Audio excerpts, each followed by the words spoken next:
Hey everyone, this is Shweta. Welcome to UPSC वाला। वापस आ गए हम आपके लिए एक नया सेशन लेके और आज की क्लास में हम डिस्कस करने वाले हैं हमारे मॉडर्न हिस्ट्री का नेक्स्ट मोस्ट इंपॉर्टेंट चैप्टर, जहां पर हम जानने वाले हैं सामाजिक, सांस्कृतिक, धार्मिक जितने भी सुधार आंदोलन चल रहे थे, उन सुधार आंदोलनों में एक्चुअली क्या उनका स्टेटस था, उनका अवलोकन हम आज करने वाले हैं। ओके, प्रीवियस जो हमारा लेक्चर था वहां पर हमने कुछ चीजें ऑलरेडी पढ़ी थी कि किस तरह के समाज और धर्म सुधार संबंधी आंदोलन काम कर रहे थे, मतलब क्या सुधार के लिए वो काम कर रहे थे।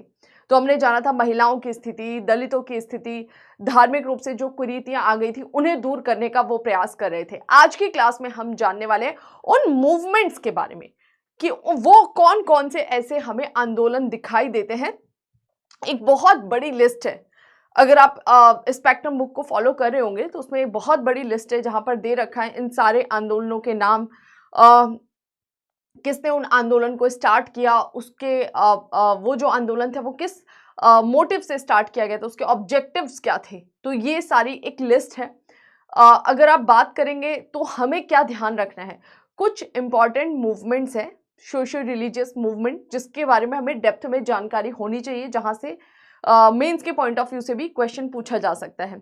बाकी कुछ ऐसे मूवमेंट्स है जिसके बारे में आपको एक एक दो दो लाइन ही पता होना चाहिए, क्योंकि उन मूवमेंट से रिलेटेड क्वेश्चन प्रीलिम्स में पूछा जाता है और थोड़ा सा स्टेट पीसेस में भी हम देखते हैं, और ज़्यादा नहीं, बस यही कि मूवमेंट किस पर बेस्ड था, किस पर्टिकुलर चीज पर ये ध्यान दे रहा था, किस सुधार की बात कर रहा था, किस ईयर में स्टार्ट हुआ था, कौन इससे जुड़े हुए थे, इस टाइप के क्वेश्चन आते हैं। ठीक है, तो हमने देखना है किस आंदोलन का कितना इंपॉर्टेंस है, उसी हिसाब से हमें वहां पर अपना टाइम इन्वेस्ट करना है। ओके, बाकी ये यहाँ पर हमारे कुछ कोर्सेज दिए हैं। आप में से जितने भी स्टूडेंट्स प्रिपरेशन करें यूपीएससी सिविल सर्विसेज एग्जामिनेशन की नेक्स्ट 1 ईयर 2 ईयर 3 ईयर, तो ये सारे प्रोग्राम्स आपके लिए लाए गए। आप अपने टाइम के हिसाब से इसे ज्वाइन कर सकते हैं कि आपके लिए कौन सबसे ज़्यादा बेस्ट रहेगा। बाकी इसका लिंक डिस्क्रिप्शन बॉक्स में, वहां से आपको और डिटेल मिल जाएगी।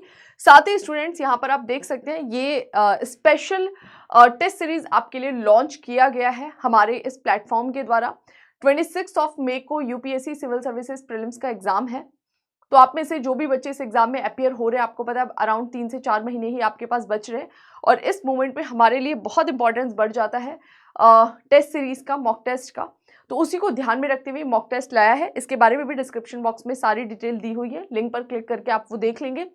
और टेस्ट आप लगाओ, आपको जैसे भी टेस्ट लगाना है आप प्लीज टेस्ट जरूर लगाइएगा, प्रीवियस ईयर क्वेश्चन लगाइएगा, उसका बहुत ज़्यादा इंपॉर्टेंस है प्रीलिम्स को क्वालिफाई करने में। आप कितना भी पढ़ लीजिए, कितना ही पढ़ लीजिए, अगर आप ये बोल रहे हैं कि सिर्फ मैं पढ़कर जाकर एग्जाम में बैठ जा रहा हूँ तो बाय लक आप निकल जाए प्रीलिम्स, अदरवाइज प्रीलिम्स में मॉक टेस्ट का अपने आप में एक इंपॉर्टेंट रोल होता है। ठीक है, तो आपने थोड़ा कम भी पढ़ा होगा लेकिन टेस्ट बहुत ज़्यादा लगा रखे हैं, और उसका जो आंसर है, जो सॉल्यूशन है, उसको अच्छे से देखा है आपने, रिवाइज किया हुआ है, तो आपके चांसेस बढ़ जाते हैं प्रीलिम्स को क्वालिफाई करने में। ठीक है, तो प्रीलिम्स थोड़ा अलग टाइप का है, केवल पढ़ने से नहीं निकलता है, वहाँ पे थोड़ा स्मार्टली हमको डील करना रहता है कि उसमें से क्वेश्चन किस टाइप के पूछ रहा है। ठीक है, तो उसके लिए मॉक टेस्ट लगाना काफ़ी ज़्यादा जरूरी हो जाता है। ठीक है, बाकी स्टार्ट करते हैं हम हमारे चैप्टर को।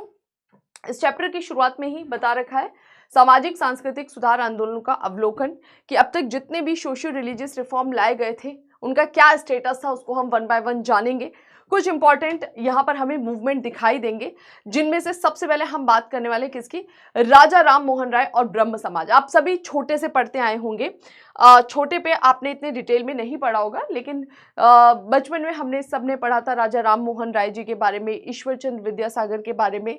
ये कुछ ऐसे रिफॉर्मर्स थे मॉडर्न हिस्ट्री में हमें दिखाई देते हैं, जिनके बारे में काफ़ी बचपन से हम पढ़ते आए हैं, सुनते आए हैं, लेकिन आज हम थोड़ा सा डेप्थ में पढ़ेंगे। ठीक है, इनका क्या रोल था वो भी हमने केवल एक सेक्शन तक जाना था कि राजा राम मोहन राय जो है उन्होंने सती प्रथा निरोध कानून बनाने में बहुत इंपॉर्टेंट रोल प्ले किया था। ओके, लेकिन उसके अलावा भी बहुत सारे ये रिफॉर्म कर रहे थे, जिसके बारे में हमने छोटे क्लासेस में नहीं पढ़ा था। अब हम जानेंगे यहाँ पे डिटेल से।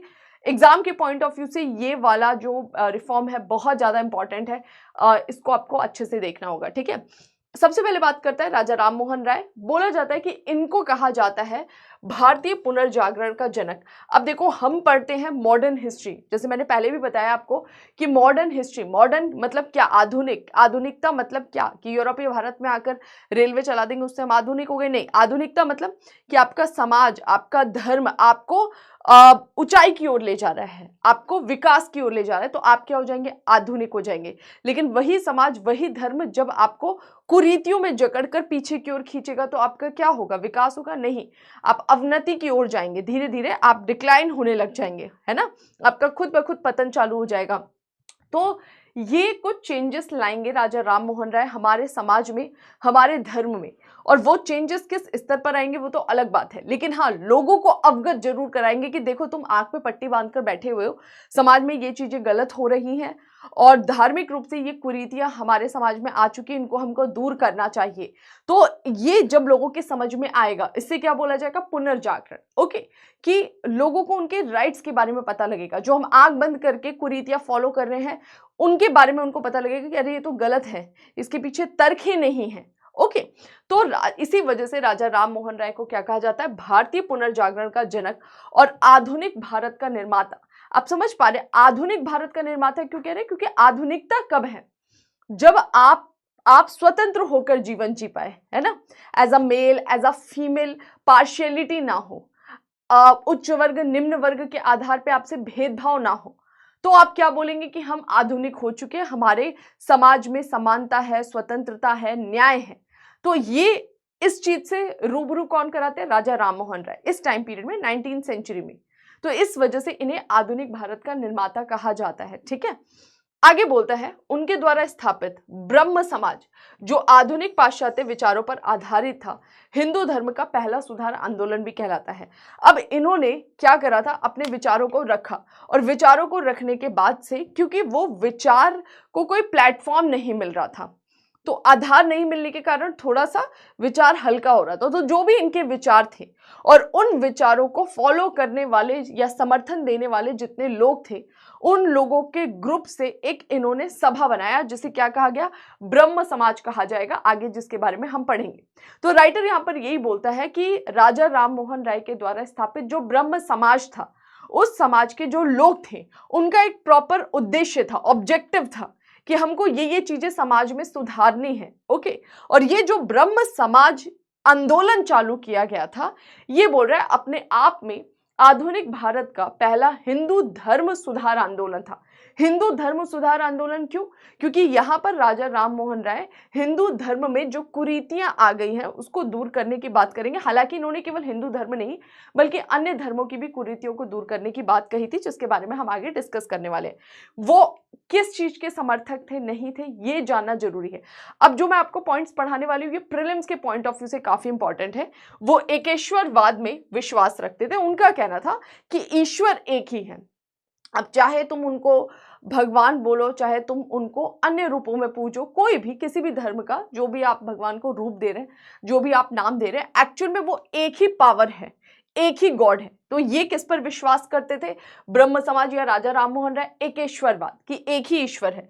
उन्होंने 1809 में एकेश्वरवादियों को उपहार नामक प्रसिद्ध पुस्तक लिखी। ये जो एक इनकी पुस्तक है, इसके बारे में थोड़ा सा याद, ये सब फैक्चुअल टाइप का डेटा है, तो स्टेट पीसेस पूछेगा, प्रीलिम में किसी ऑप्शन में एक आपको उठाकर दे देगा, ठीक है, कंफ्यूज करने के लिए।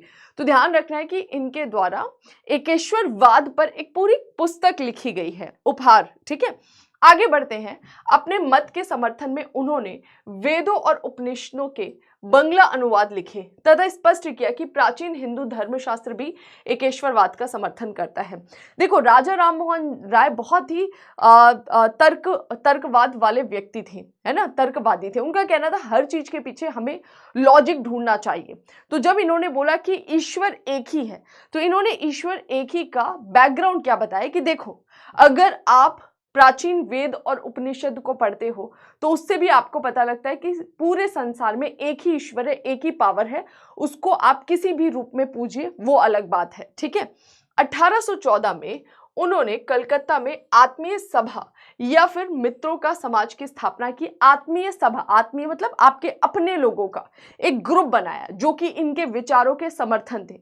तो सबसे पहले 1814 में इनके द्वारा आत्मीय सभा की स्थापना की गई और ये जो ग्रुप के लोग थे इनका एक ही उद्देश्य था कि समाज में मूर्ति पूजा का खंडन करना, जाति प्रथा का खंडन करना, जो अर्थहीन रीति रिवाज है जिनका कोई अर्थ नहीं है। बहुत सारे ऐसे रिचुअल्स होते हैं जिनको रिचुअल बोल दिया जाता है अपने लाभ के लिए कि ये तो परंपरा है और असल में वो परंपरा होती नहीं है। उसे हमारे समाज के कुछ वर्चस्वशाली या पितृसत्तात्मक सोच वाले लोगों ने लाद दिया होता है और हम ढूंढते ही नहीं है तर्क, वर्षों से उसको फॉलो करें। हमको लगता है अरे ये तो हमारी रीति है, लेकिन जाओ तो उस रीति के जरा सा जो भी उस रीति का पास्ट था, भूतकाल था, उसमें जाइए तब पता लगेगा कि इसको था नहीं, इसको लाया गया है। ठीक है, तो यहाँ पर यही बोल रहे हैं कि ये सबसे पहले आत्मीय सभा स्थापित हुई थी, उसका उद्देश्य ही यही था। ये मूर्ति पूजा का खंडन करते थे, जाति प्रथा की कठोरता की भी आलोचना करते थे। जात पात जो है, अर्थहीन रीति रिवाज और अन्य सामाजिक बुराइयों की ये भर्त्सना करी जाती थी। किसके द्वारा? 1814 में स्थापित आत्मीय सभा द्वारा। उन्होंने दूसरे धर्मों की उन बातों को ग्रहण किया जिन्हें वे हिंदू धर्म के योग्य समझते थे। एक और यहाँ पे क्वालिटी क्या दिखाई देती है? उदारवाद, यानी कि लिबरल टाइप के दिखाई देते हैं हमें राजा राम मोहन राय।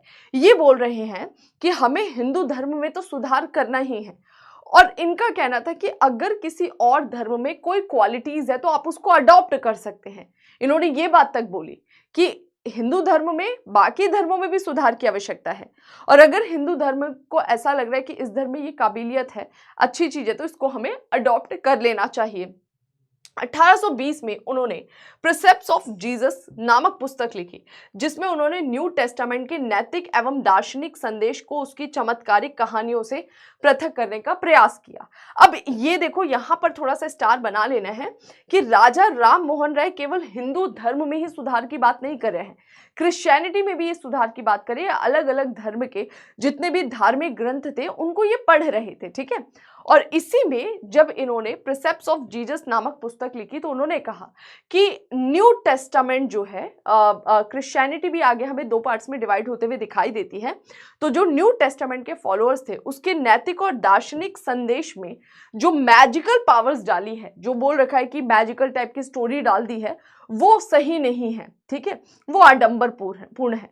और जब इन्होंने बोला कि इससे इसको अलग करना चाहिए तो बहुत सारे क्रिश्चियन जो इसके फॉलोअर्स थे उन्होंने इनका बहुत कड़ा विरोध किया। इवन राजा राम मोहन राय का विरोध इस लेवल पर हो रहा था, हिंदू अन्य धर्म के जो लोग थे इस लेवल पर विरोध कर रहे थे कि इनको मारने की धमकियां दी जाती थी। इनके परिवार को, रिश्तेदारों को बहुत कुछ झेलना पड़ा और बाद में तो रिश्तेदार भी इनके खिलाफ हो गए थे। ठीक है, फिर भी ये रुके नहीं, क्योंकि अगर आप किसी धर्म पर बोलते हो ना कि ये चीज गलत है, वो भी आज की जनरेशन में, तो देखो सारी चीजें बहुत अलग है, कॉन्स्टिट्यूशन है, आपके राइट्स हैं, आप बोल सकते हो कि हाँ हमारे पास राइट है, right to freedom of speech, कुछ भी आप बोल सकते हैं। लेकिन उस मूवमेंट पर, वहां पर ऐसे रूढ़िवादी समाज में इतनी बड़ी बातें बोलना अपने आप में एक बहुत बड़ा थ्रेटन बन जाता है दूसरे धर्मों के लोगों के द्वारा।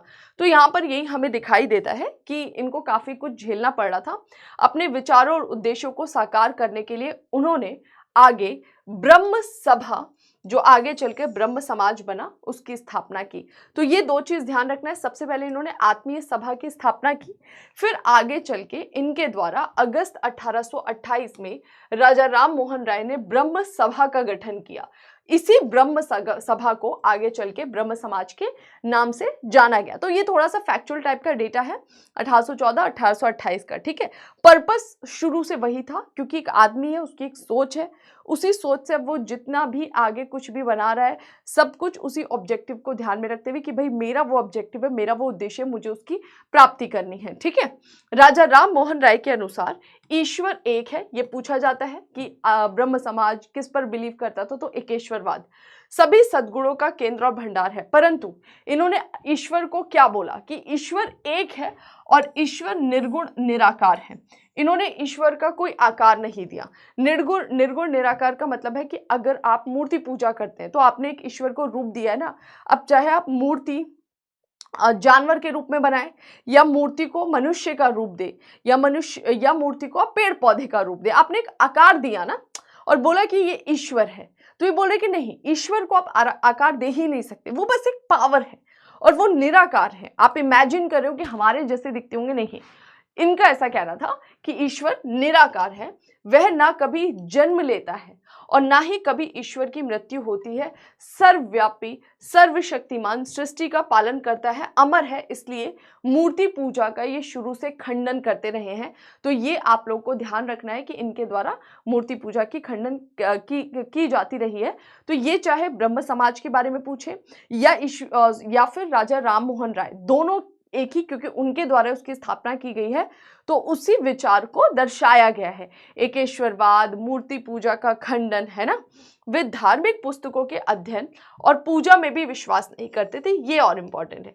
इनका कहना था कि पूजा पाठ नहीं करना चाहिए। ईश्वर की प्राप्ति के लिए अगर आप पूजा पाठ कर रहे हो या किसी पुस्तक को पढ़ रहे हो, इसको कोई भी पर्सनली नहीं लेगा, मैं सिर्फ यहाँ पर डिलीवर का मोड बन रही हूँ, ठीक है, कि जो किताब में लिखा है वो आप तक पहुंचा रही हूँ। तो इसमें ये बोला जा रहा है कि राजा राम मोहन राय ऐसा बोलते थे कि अगर आप ईश्वर की प्राप्ति के लिए पूजा कर रहे हो या किसी पुस्तक को पढ़ रहे हो कि हमने इस पुस्तक की इतनी लाइनों को पढ़ लिया, अब ईश्वर हमसे प्रसन्न हो जाएंगे, हमको दर्शन दे देंगे, हमारा अगला जन्म सुधार देंगे, कुछ भी, तो इन्होंने बोला ऐसा नहीं है।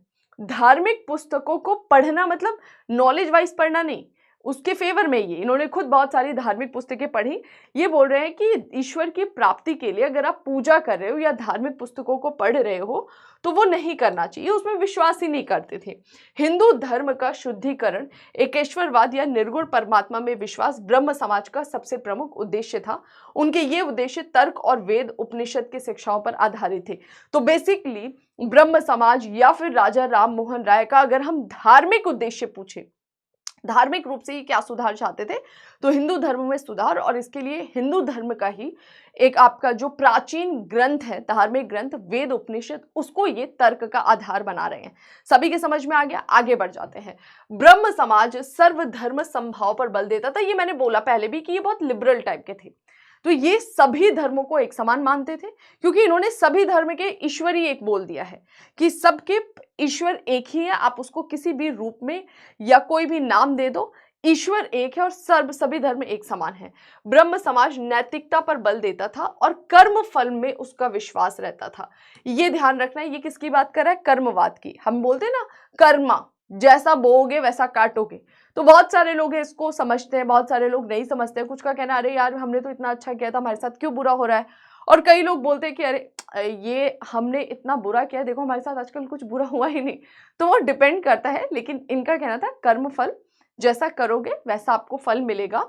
राजा राम मोहन राय जो है वो अहिंसा के बहुत बड़े समर्थक थे। उनका कहना था कि हमको हिंसा नहीं करनी चाहिए, जीव हत्या बिल्कुल नहीं करनी चाहिए किसी भी रूप में। राजा राम मोहन राय का उद्देश्य किसी नए धर्म की स्थापना करना नहीं था, अपितु हिंदू धर्म का शुद्धिकरण था। तो अब आपसे पूछा जाएगा ब्रह्म समाज या राजा राम मोहन राय जी के बारे में, तो आप इजीली बता देंगे ना, वो हिंदू धर्म में सुधार चाहते थे। और सुधार के लिए उन्होंने आधार किसको बना रखा था, वेदों को, उपनिषद को। आगे राजा राधाकांत देव। अब देखो मैंने बोला ना कि इनके बहुत सारे विरोधी भी थे। तो जब ये बोल रहे हैं कि हिंदू धर्म में ये चीजें बाद में इंट्रोड्यूस की गई है, ये कुरीतियां हैं, समाज से इन्हें हटाया जाना चाहिए, तो कई सारे रूढ़िवादी लोग उठ खड़े हो जाएंगे, अरे तुम इसको कुरीति कैसे बोल रही हो, ये हमारे धर्म का हिस्सा है। और इसी क्रम में राधाकांत देव ने ब्रह्म समाज का ऑब्जेक्शन करने के लिए, उसका विरोध करने के लिए एक नए सभा की स्थापना की, जिसका नाम था धर्म सभा। इसके बारे में आगे आप पढ़ेंगे। धर्म सभा बेसिकली हिंदू धर्म में जितने भी आडंबरपूर्ण रीतियां चले आ रही थी उसके समर्थक में। ये बोल रहा है कि जो भी है सब कुछ सही है, कुछ इसमें गलत है ही नहीं, ये सब हमारी रीत है, इसको हमें करना चाहिए, ठीक है। तो ये ध्यान रखना है कि ब्रह्म समाज के ही विरोध में ये एक नया लाया गया था धर्म सभा, जो कि पारंपरिक हिंदू धर्म चला आ रहा है उसके समर्थन की बात कर रहा था।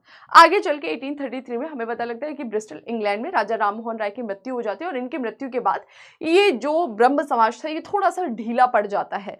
कुछ समय के लिए, हालांकि फिर तेजी पकड़ता है, लेकिन फिर वही था ना, विचारों में मतभेद, अलग अलग विचार वाले लोग जब इसमें सम्मिलित होते हैं उनमें मतभेद हो जाता है, मतभेद होके फिर वो दो पार्ट्स में डिवाइड हो जाएंगे, फिर उनमें और कॉन्फ्लिक्ट होगा, फिर पार्ट्स में डिवाइड होंगे और फाइनली वो जिस उद्देश्य से लाए गए थे वो उद्देश्य ही बिखर जाएगा। ठीक है, तो यहां तक बहुत अच्छा चलता है। आगे यहाँ पर थोड़ा सा बता रखा है, ये मेंस के पॉइंट ऑफ व्यू से काफी इंपॉर्टेंट है। ये पॉइंटर्स 4-5 आपको अपनी उंगलियों पर रखने हैं, ठीक है, और इसको आप एग्जाम में यूज कर सकते हैं, स्पेशली मेंस में। ब्रह्म समाज के योगदान को किस तरह से दिखाया जा सकता है, तो चाहे ब्रह्म समाज के बारे में पूछे या ईश्वरचंद विद्यासागर के बारे में पूछे, प्रीलिम्स में भी इससे क्वेश्चन पूछा जा सकता है कि ये किसकी बात करते थे। बोलते थे नहीं एकेश्वरवाद, ये बहुदेववाद के विरोधी थे। ये बोलते थे नहीं, मूर्ति पूजा का कोई मतलब ही नहीं है, क्योंकि ईश्वर निराकार है, उसको आप कोई आकार नहीं दे सकते। इवन ये धार्मिक पुस्तकों का भी स्टडी करने पर रोक लगाते थे, ऐसे नॉर्मल पढ़ने पे नहीं। अगर आप उस पुस्तक को इस उद्देश्य से पढ़े हो कि इसको पढ़ने से मुझे ईश्वर मिल जाएंगे, तो अपने आप में ये गलत है। बहुपत्नी प्रथा, अब समाज सुधार में क्या कर रहे हैं, धार्मिक सुधार में तो हमें दिखाई दे रहा है, समाज सुधार के लिए बोल रहे हैं कि बहुपत्नी प्रथा या सती प्रथा का विरोध।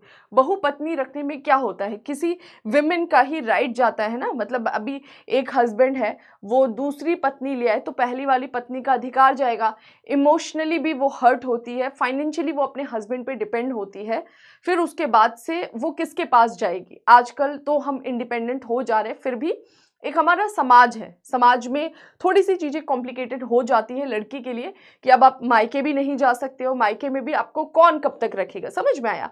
तो इस वजह से बहुपत्नी प्रथा के खिलाफ थे, क्योंकि इसमें महिलाओं का शोषण होता है।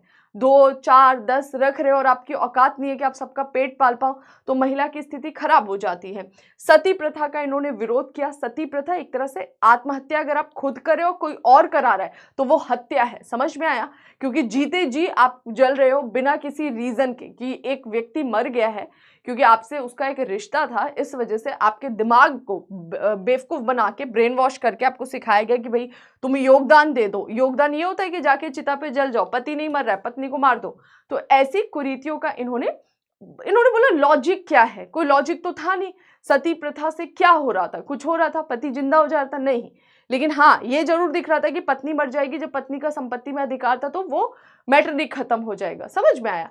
तो फिर इसका विरोध किया, विधवा विवाह का समर्थन किया, क्योंकि उस समय बाल विवाह होता था, और बाल विवाह में ऐसी बहुत सारी सिचुएशंस हमें दिखाई दे रही थी कि छोटी छोटी बच्चियां थी, उनके पति मर जा रहे, उनको इतने प्रॉब्लम्स का सामना करना पड़ता था। विधवा विवाह मतलब एक तो होता है कि आप अपने मन से नहीं शादी कर रहे, वहां पर यह था कि आप पर लाद दिया गया है।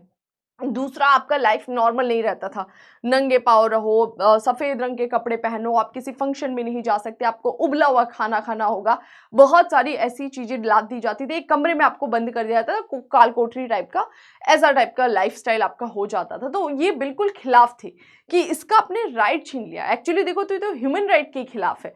किसी को आप ऐसी जिंदगी कैसे दे सकते हो कि उसका पति मर गया है, मतलब पत्नी मर गई, तो फिर किसी विधुर को भी ऐसे रखो, नहीं रखा जा रहा है। तो इस वजह से विधवा विवाह का इन्होंने खुलकर समर्थन किया।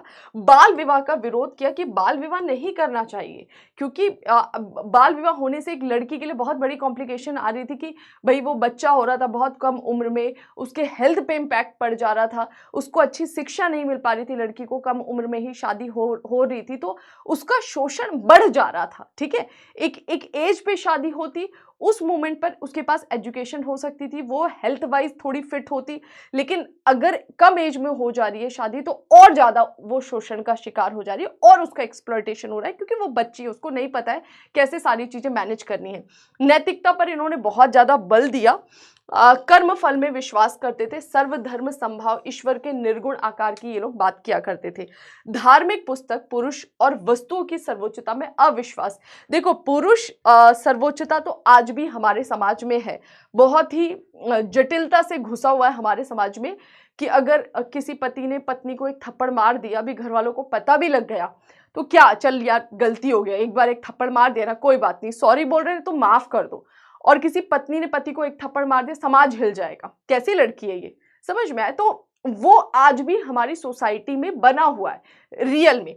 तो ये उस पुरुष सर्वोच्चता के खिलाफ थे कि क्यों भाई, दोनों as a human equal rights के साथ बर्थ दिया है, दोनों को जब पैदा हुए थे दोनों में कोई डिफरेंस नहीं था, बता दो, लेकिन फिर आपने क्यों ये इनइक्वालिटी क्रिएट कर दी कि हाँ पुरुष यहाँ है, महिला यहाँ पर है। इसके अलावा धार्मिक पुस्तकों के अध्ययन से जो आपको ईश्वर की प्राप्ति होगी, इसके खिलाफ थे। वस्तुओं की सर्वोच्चता के खिलाफ थे। छुआछूत, अंधविश्वास, जातिगत भेदभाव का भी इन्होंने विरोध किया कि जो जाति प्रथा को लाया है और इस आधार पे आपने एक वर्ग को छुआछूत वाली कैटेगरी में डाल दिया है और बोल दिया कि बाकी 3 वर्गों का तुमको सेवा करना है, ये अपने आप में मानवता के खिलाफ है, ये ऐसा बोल रहे हैं, ठीक है। और ये अंधविश्वास के भी खिलाफ थे कि अंधविश्वास में बिलीव नहीं करना चाहिए। बहुत सारे लोग आज भी अंधविश्वास करते हैं। तुम बोलो ना किसी को तुम सुंदर लग रही हो, अगले दिन वो बीमार पड़ गया तो फिर अरे यार कल उसने टोका था ना। तो बहुत लोग ऐसे हैं जो कि आज भी अलग अलग लेवल पर, मानदंड अलग हो सकता है, किसी का छोटा किसी का बड़ा, तो ये उसके खिलाफ थी कि क्या लॉजिक है, अंधविश्वास नहीं करना चाहिए हमें। बांग्ला और अंग्रेजी शिक्षा के प्रचार प्रसार को इन्होंने समर्थन दिया। देखो एक और चीज हमें दिखाई दी कि ये पाश्चात्य की शिक्षा को अपना रहे हैं।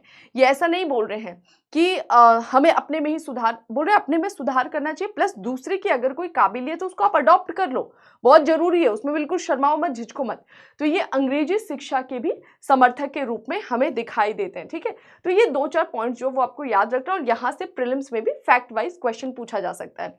अब समाज सुधार हेतु राजा राम मोहन राय ने क्या प्रयास किए, तो इनका देखो ये महिलाओं के लिए भी काम कर रहे हैं, जाति के लिए भी और धार्मिक रूप से भी, लेकिन ज्यादा जो इनका फोकस था ना वो महिलाओं के उत्थान के लिए था। और इस दिशा में इनको जो सबसे ज्यादा कठोर कुरीति लगती थी वो लगती थी सती प्रथा। नो डाउट सती प्रथा कैसी प्रथा है भाई, अभी हम इमेजिन करके भी डर जाते हैं। हम लोग का गैस से इतना हाथ जल जाए, वो क्या जिंदा जाके आग पे जल जाओ, कितना ज्यादा मतलब पेनफुल होता था। तो राजा राम मोहन राय ने सती प्रथा का कड़ा विरोध किया, ठीक है। वर्ष 1818 में उन्होंने सती प्रथा विरोध अभियान चलाया, सबसे पहले बेड़ा उठाया उन्होंने कि इसको हमको रोकना है। और ये कौन सा टाइम पीरियड है, तो मैं ऑलरेडी आपको बताकर आई हूँ ना, ये पूरा वो टाइम पीरियड है जब ईस्ट इंडिया कंपनी इंडिया के काफी बड़े क्षेत्र पर अपना जो है अपना अधिकार जमा चुकी है। बंगाल हो गया, मैसूर हो गया, मराठवाड़ा हो गया, अवध पर इनडायरेक्टली सहायक संधि के द्वारा, तो कई सारे क्षेत्र ईस्ट इंडिया कंपनी के नियंत्रण में आ चुके हैं।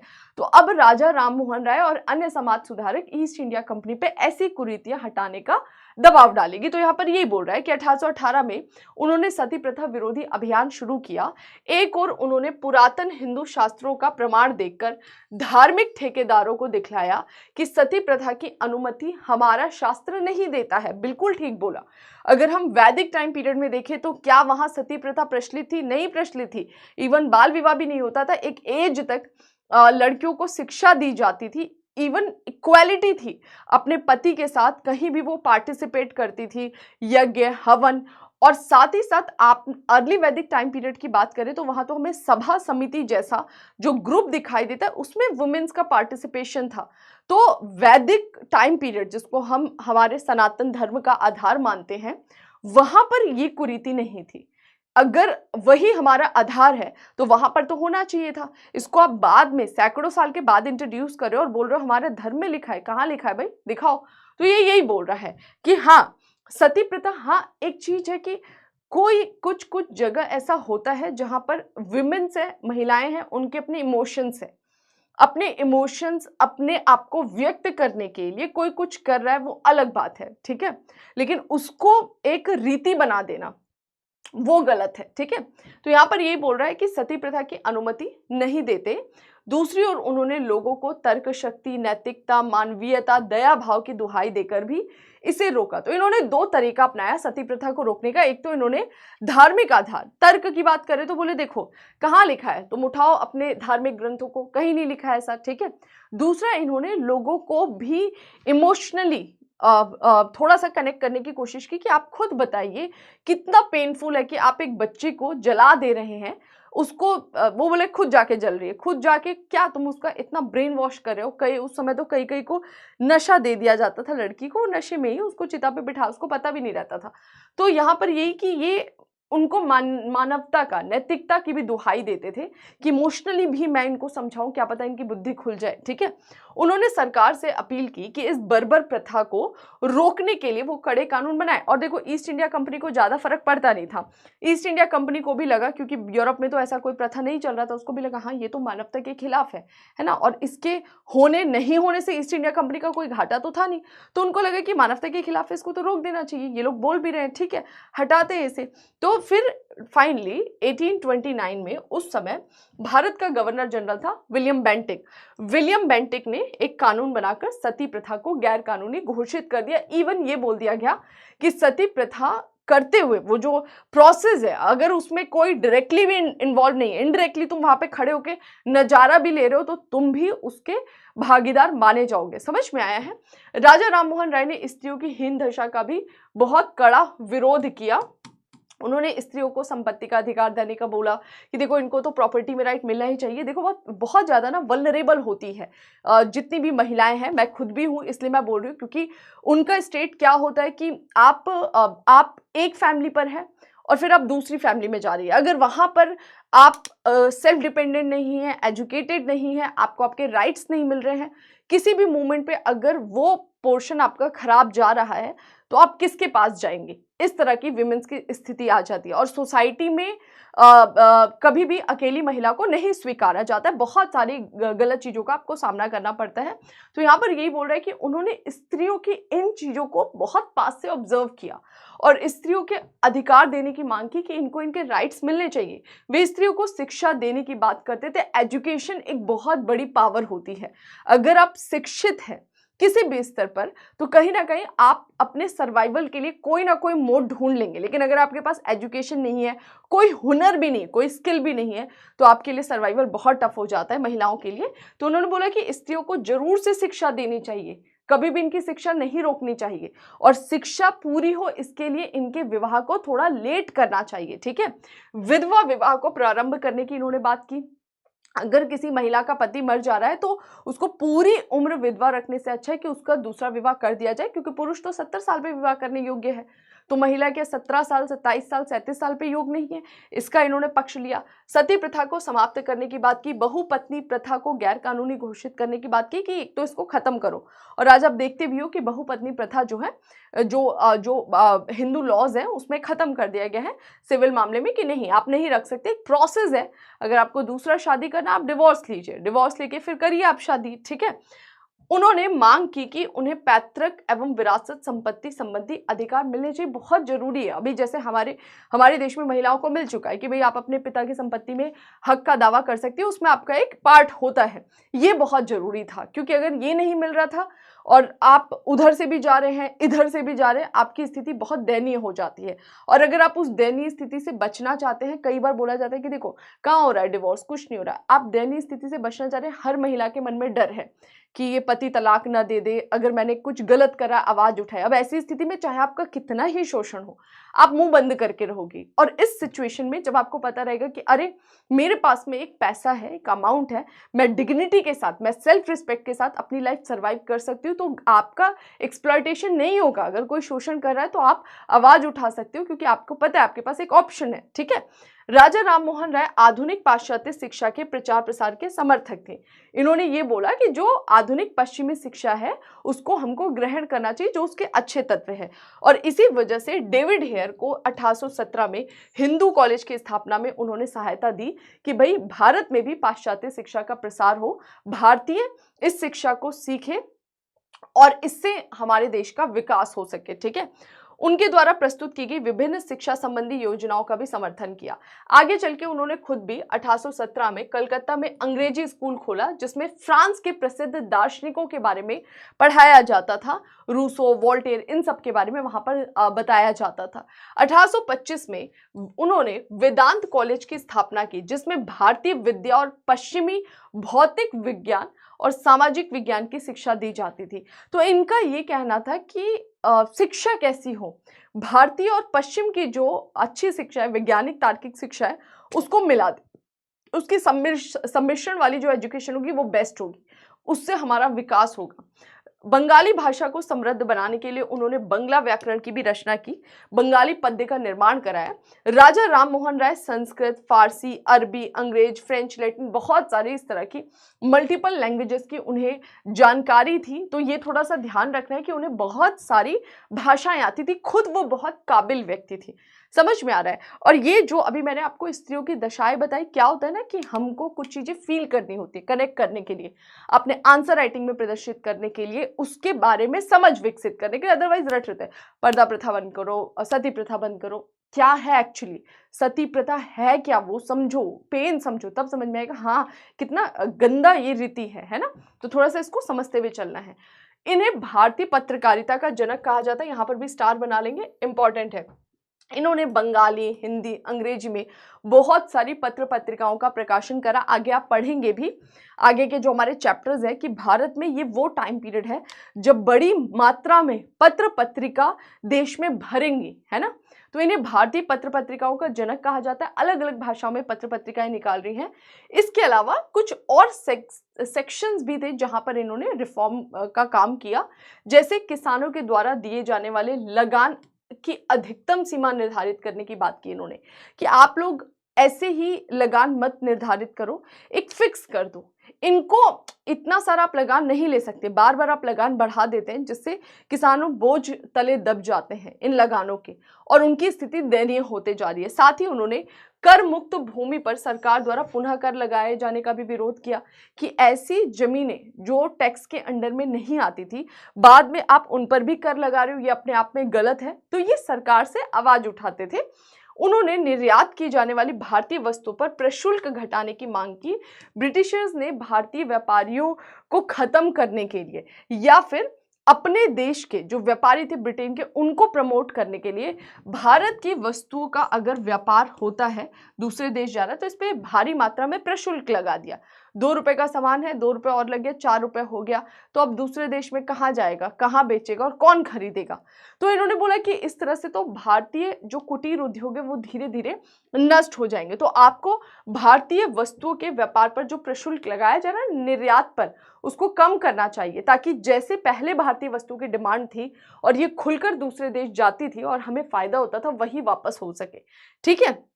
और ईस्ट इंडिया कंपनी, जो आप अपनी कंपनी को इतना ज्यादा भारत में विशेषाधिकार दे रहे हो, जगह जगह कर मुक्त, शुल्क मुक्त इनको व्यापारिक अधिकार दे रहे हो, ये गलत है।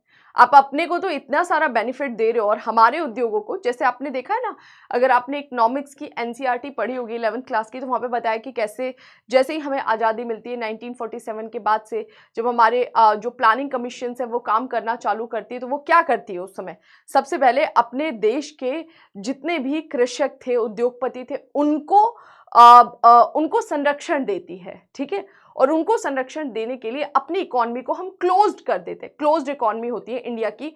1990s में जब हमें दिखाई देता है कि भाई जो हमारा फॉरेक्स है, फॉरेक्स रिजर्व बहुत कम हो जाता है, उस समय हमने थोड़ी सी अपनी इकोनॉमी को ओपन किया, और वहां पे एलपीजी रिफॉर्म हमें दिखाई देता है 1991 में। लिबरलाइजेशन, ग्लोबलाइजेशन, क्या बोलते हैं, प्राइवेटाइजेशन हम देखते हैं। तो जो एलपीजी रिफॉर्म है वो तब लाया गया, हमने अपनी इकोनॉमी को खोला क्योंकि हमें जरूरत थी। ठीक है। अब यहाँ पर क्या था, इनिशियली 1947 के बाद हमको था कि दूसरे देश का माल आएगा, सस्ता माल, और हमारे अपने देश में वो तकनीकी नहीं थी। उस स्थिति में अगर उन सस्ते माल से ही देश भर जाएगा, तो हमारे कृषक, हमारे उद्योगपति शुरुआत में ही खत्म हो जाएंगे। हमको इनको प्रोटेक्ट करना है। तो हर देश की सरकार ये करती है, लेकिन यहाँ पर ऐसा नहीं था, तुम उल्टा कर रहे हो। अपने देश के व्यापारियों को तो बेनिफिट दे रही हो, और हमारे देश के व्यापारी अगर बाहर सामान जा रहा है उस पर तुम दुनिया भर का प्रशुल्क लगा रही हो, उसका ये विरोध कर रहे थे। ठीक है।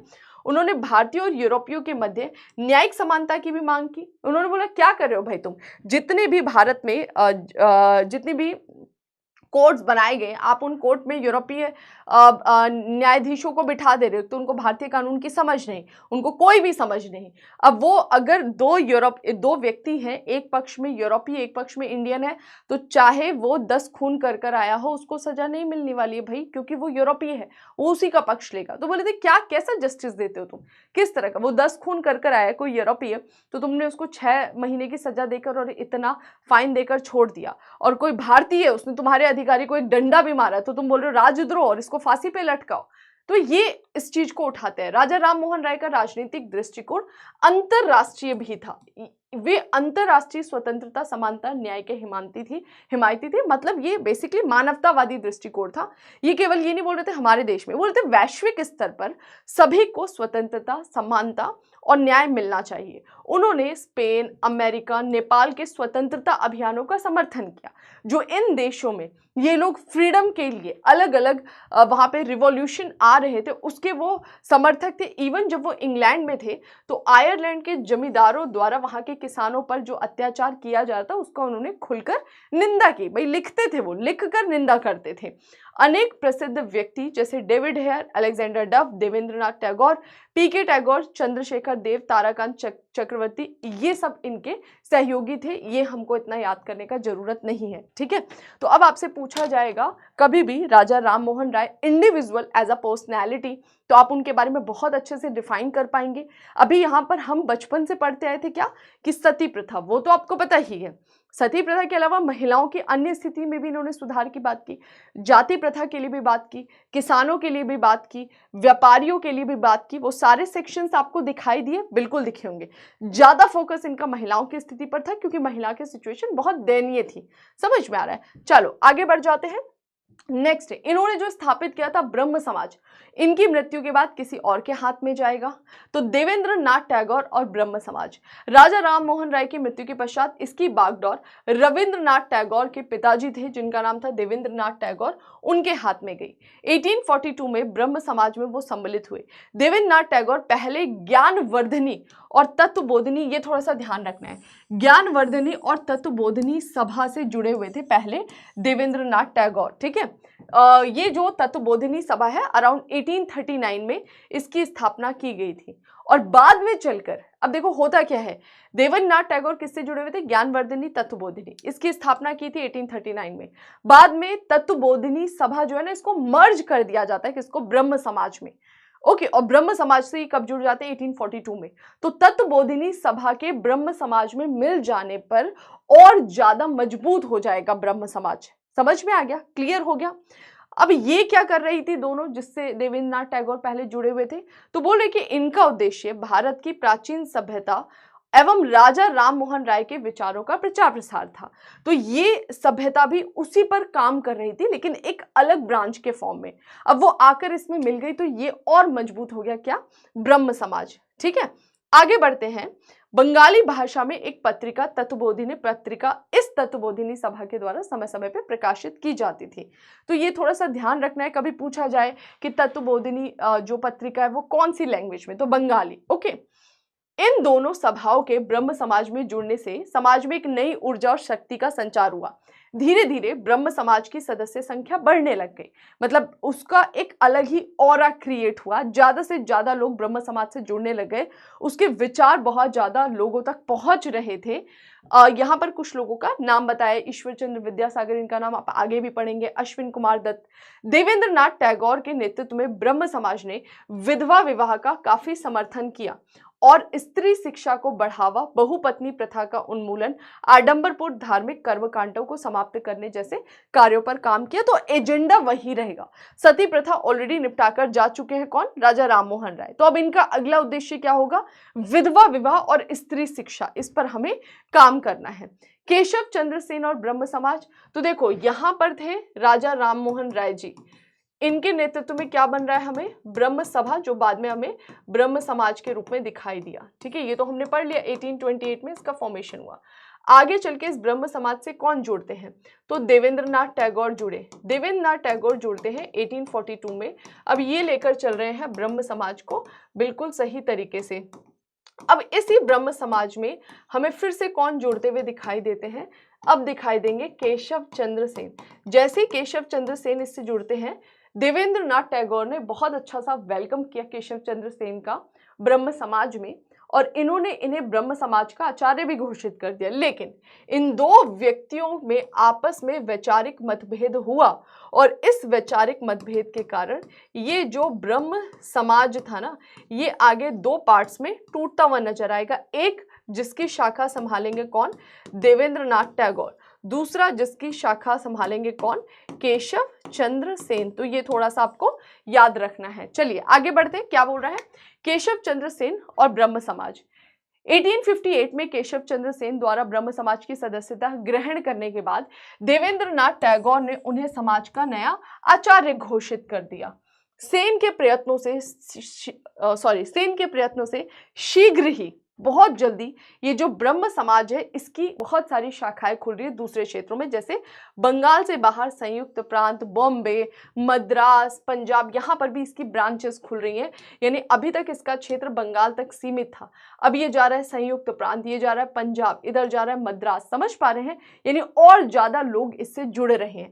लेकिन आगे चल के केशव चंद्र सेन ना थोड़े से उदारवादी थे, थोड़े लिबरल टाइप के थे। वो चाहते थे कि उनके उदारवादी विचारों के कारण देवेंद्रनाथ टैगोर और उनके बीच मतभेद हुआ। और केशव चंद्र सेन बेसिकली चाहते क्या थे, वो चाहते थे कि जो ब्रह्म समाज है ना उसका अंतरराष्ट्रीयकरण हो जाए। ओके, और समाज में सभी धर्मों की शिक्षा, अंतरराष्ट्रीय विवाह को प्रोत्साहन जैसे मुद्दों पर बल दिया जाए, जिसके अंतरजातीय विवाह जैसे मुद्दों को बल दिया जाए, जिसके कारण देवेंद्रनाथ टैगोर और उनके बीच मतभेद होगा। अब देखो यहाँ पे प्रॉब्लम क्या था कि केशव चंद्र सेन बोल रहे हैं कि ये जो हम समाज सुधार का काम करें केवल हिंदू धर्म में, इसको हमको थोड़ा सा दायरा बढ़ाना चाहिए, ठीक है, और सभी धर्मों की शिक्षा के लिए हमें काम करना चाहिए, सभी धर्मों को एक समान हमको मानना चाहिए।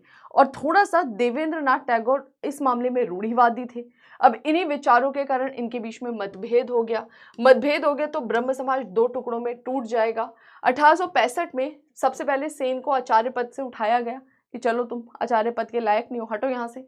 दूसरा, 1866 में उन्होंने भारतीय ब्रह्म समाज के नाम से एक नई सभा का गठन किया। इसके पश्चात देवेंद्रनाथ टैगोर के ब्रह्म समाज को आदि ब्रह्म समाज के नाम से जाना गया। तो अब इन दोनों के बीच मतभेद हुआ, सेन को हटा दिया पद से। जब सेन को हटाए, सेन बोले कोई बात नहीं, चलो हम जा रहे हैं, हम अपने विचारधारा वाले समर्थकों के साथ एक नया ब्रह्म समाज का ग्रुप बना रहे हैं, जिसको क्या कहा गया, भारतीय ब्रह्म समाज।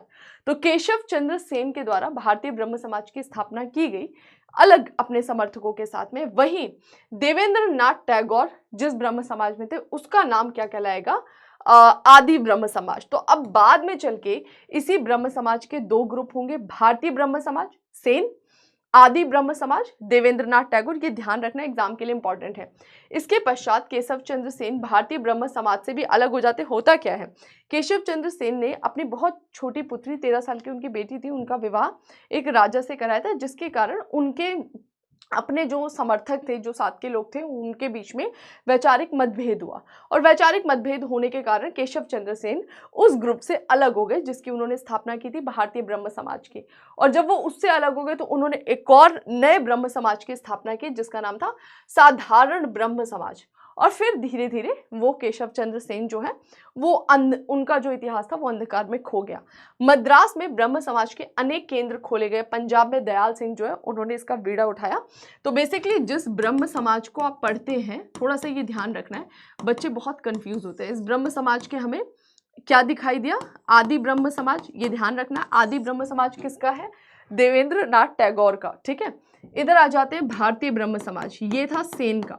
और भारतीय ब्रह्म समाज से फिर अलग हुए, उसका नाम था साधारण ब्रह्म समाज, ये भी किसका था, सेन का था। तो थोड़ा सा ये ध्यान रखना है, एग्जाम के लिए इंपॉर्टेंट है, ठीक है। चलिए आगे बढ़ जाते हैं। नेक्स्ट राइटर यहाँ पर क्या बोलता है, ब्रह्म समाज का क्या महत्व था। सेम वही चीजें रिपीट की गई, इसको मुझे बताने की जरूरत नहीं है, आप लोग इसे घर से पढ़ लेंगे, एक भी सेंटेंस इसमें डिफरेंट नहीं है।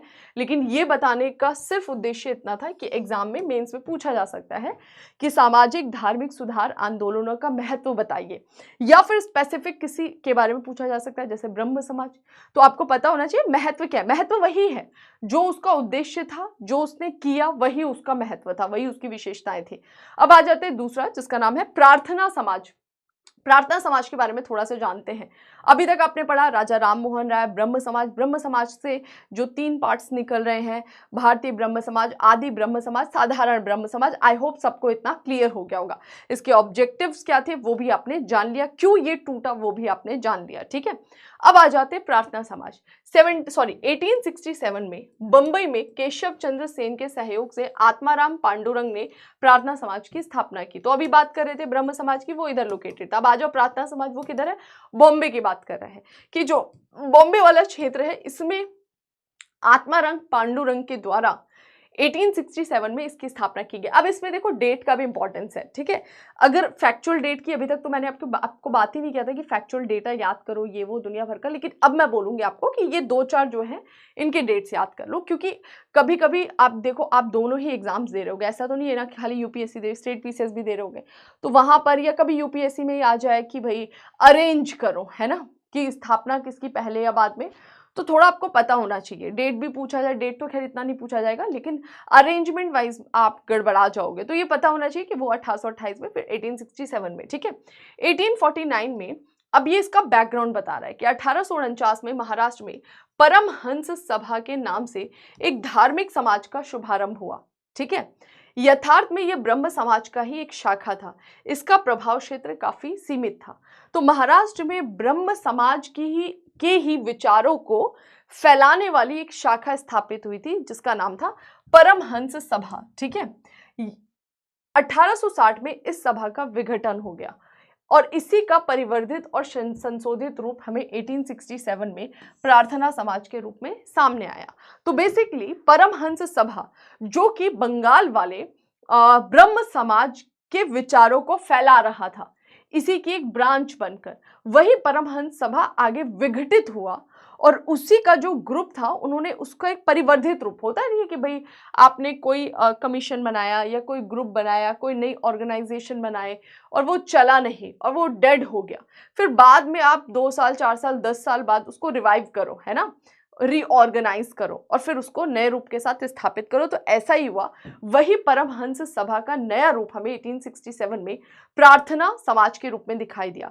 प्रार्थना समाज में अनेक महत्वपूर्ण व्यक्तियों की सहभागिता थी, जिसमें से गोविंद रनाडे सबसे इंपॉर्टेंट और आरजी भंडारकर। तो रनाडे जी भंडारकर जी का नाम याद रखना, बहुत बार यहां से क्वेश्चन पूछा गया फैक्चुअल टाइप का, ठीक है। आगे बढ़ते हैं। इन धार्मिक सुधारों की अपेक्षा ये जो था ना, इसका फोकस किस पर था? सामाजिक सुधारों पर, ठीक है। तो प्रार्थना समाज ज्यादा फोकस कर रहा था कि जो हमारी सोसाइटी है उसमें कैसे हम चेंजेस ला सकते हैं, रिफॉर्म कर सकते हैं, ठीक है। प्रार्थना समाज का मुख्य उद्देश्य क्या था? अब ये बात कर रहे हैं समाज, जैसे राजा राम मोहन राय थे, वो बोल रहे थे धर्म में कुरीतियां हैं, हिंदू धर्म में बात कर रहे थे, क्रिश्चियनिटी की उन्होंने बात की, ये सब चीजें वो बोल रहे हैं। यहाँ पर ऐसा नहीं है, ये बोल रहे कि नहीं, इनका फोकस समाज पर था। समाज सुधार के लिए इन्होंने बोला कि सबसे मोस्ट इंपॉर्टेंट जाति व्यवस्था, बोल रहे ये गलत है। स्त्रियों को शिक्षा दी जानी चाहिए, पढ़ी लिखी रहेंगी तो चीजें वो मैनेज कर पाएंगी। विधवा पुनर्विवाह की बात करेंगे और लड़के लड़की दोनों की विवाह की आयु में वृद्धि करना चाहिए, बहुत जरूरी है, ठीक है। विवाह की आयु में वृद्धि करना इसलिए जरूरी होता है, थोड़ा सा आप मैच्योर हो जाते हो, फिजिकली भी आप फिट रहते हो, है ना। कम एज में है, 10 साल 12 साल के बच्चों की शादी है, अभी 10 साल 12 साल के बच्चे को क्या अकल है ना, क्या परिवार की समझ है, वो शोषित ही होता है।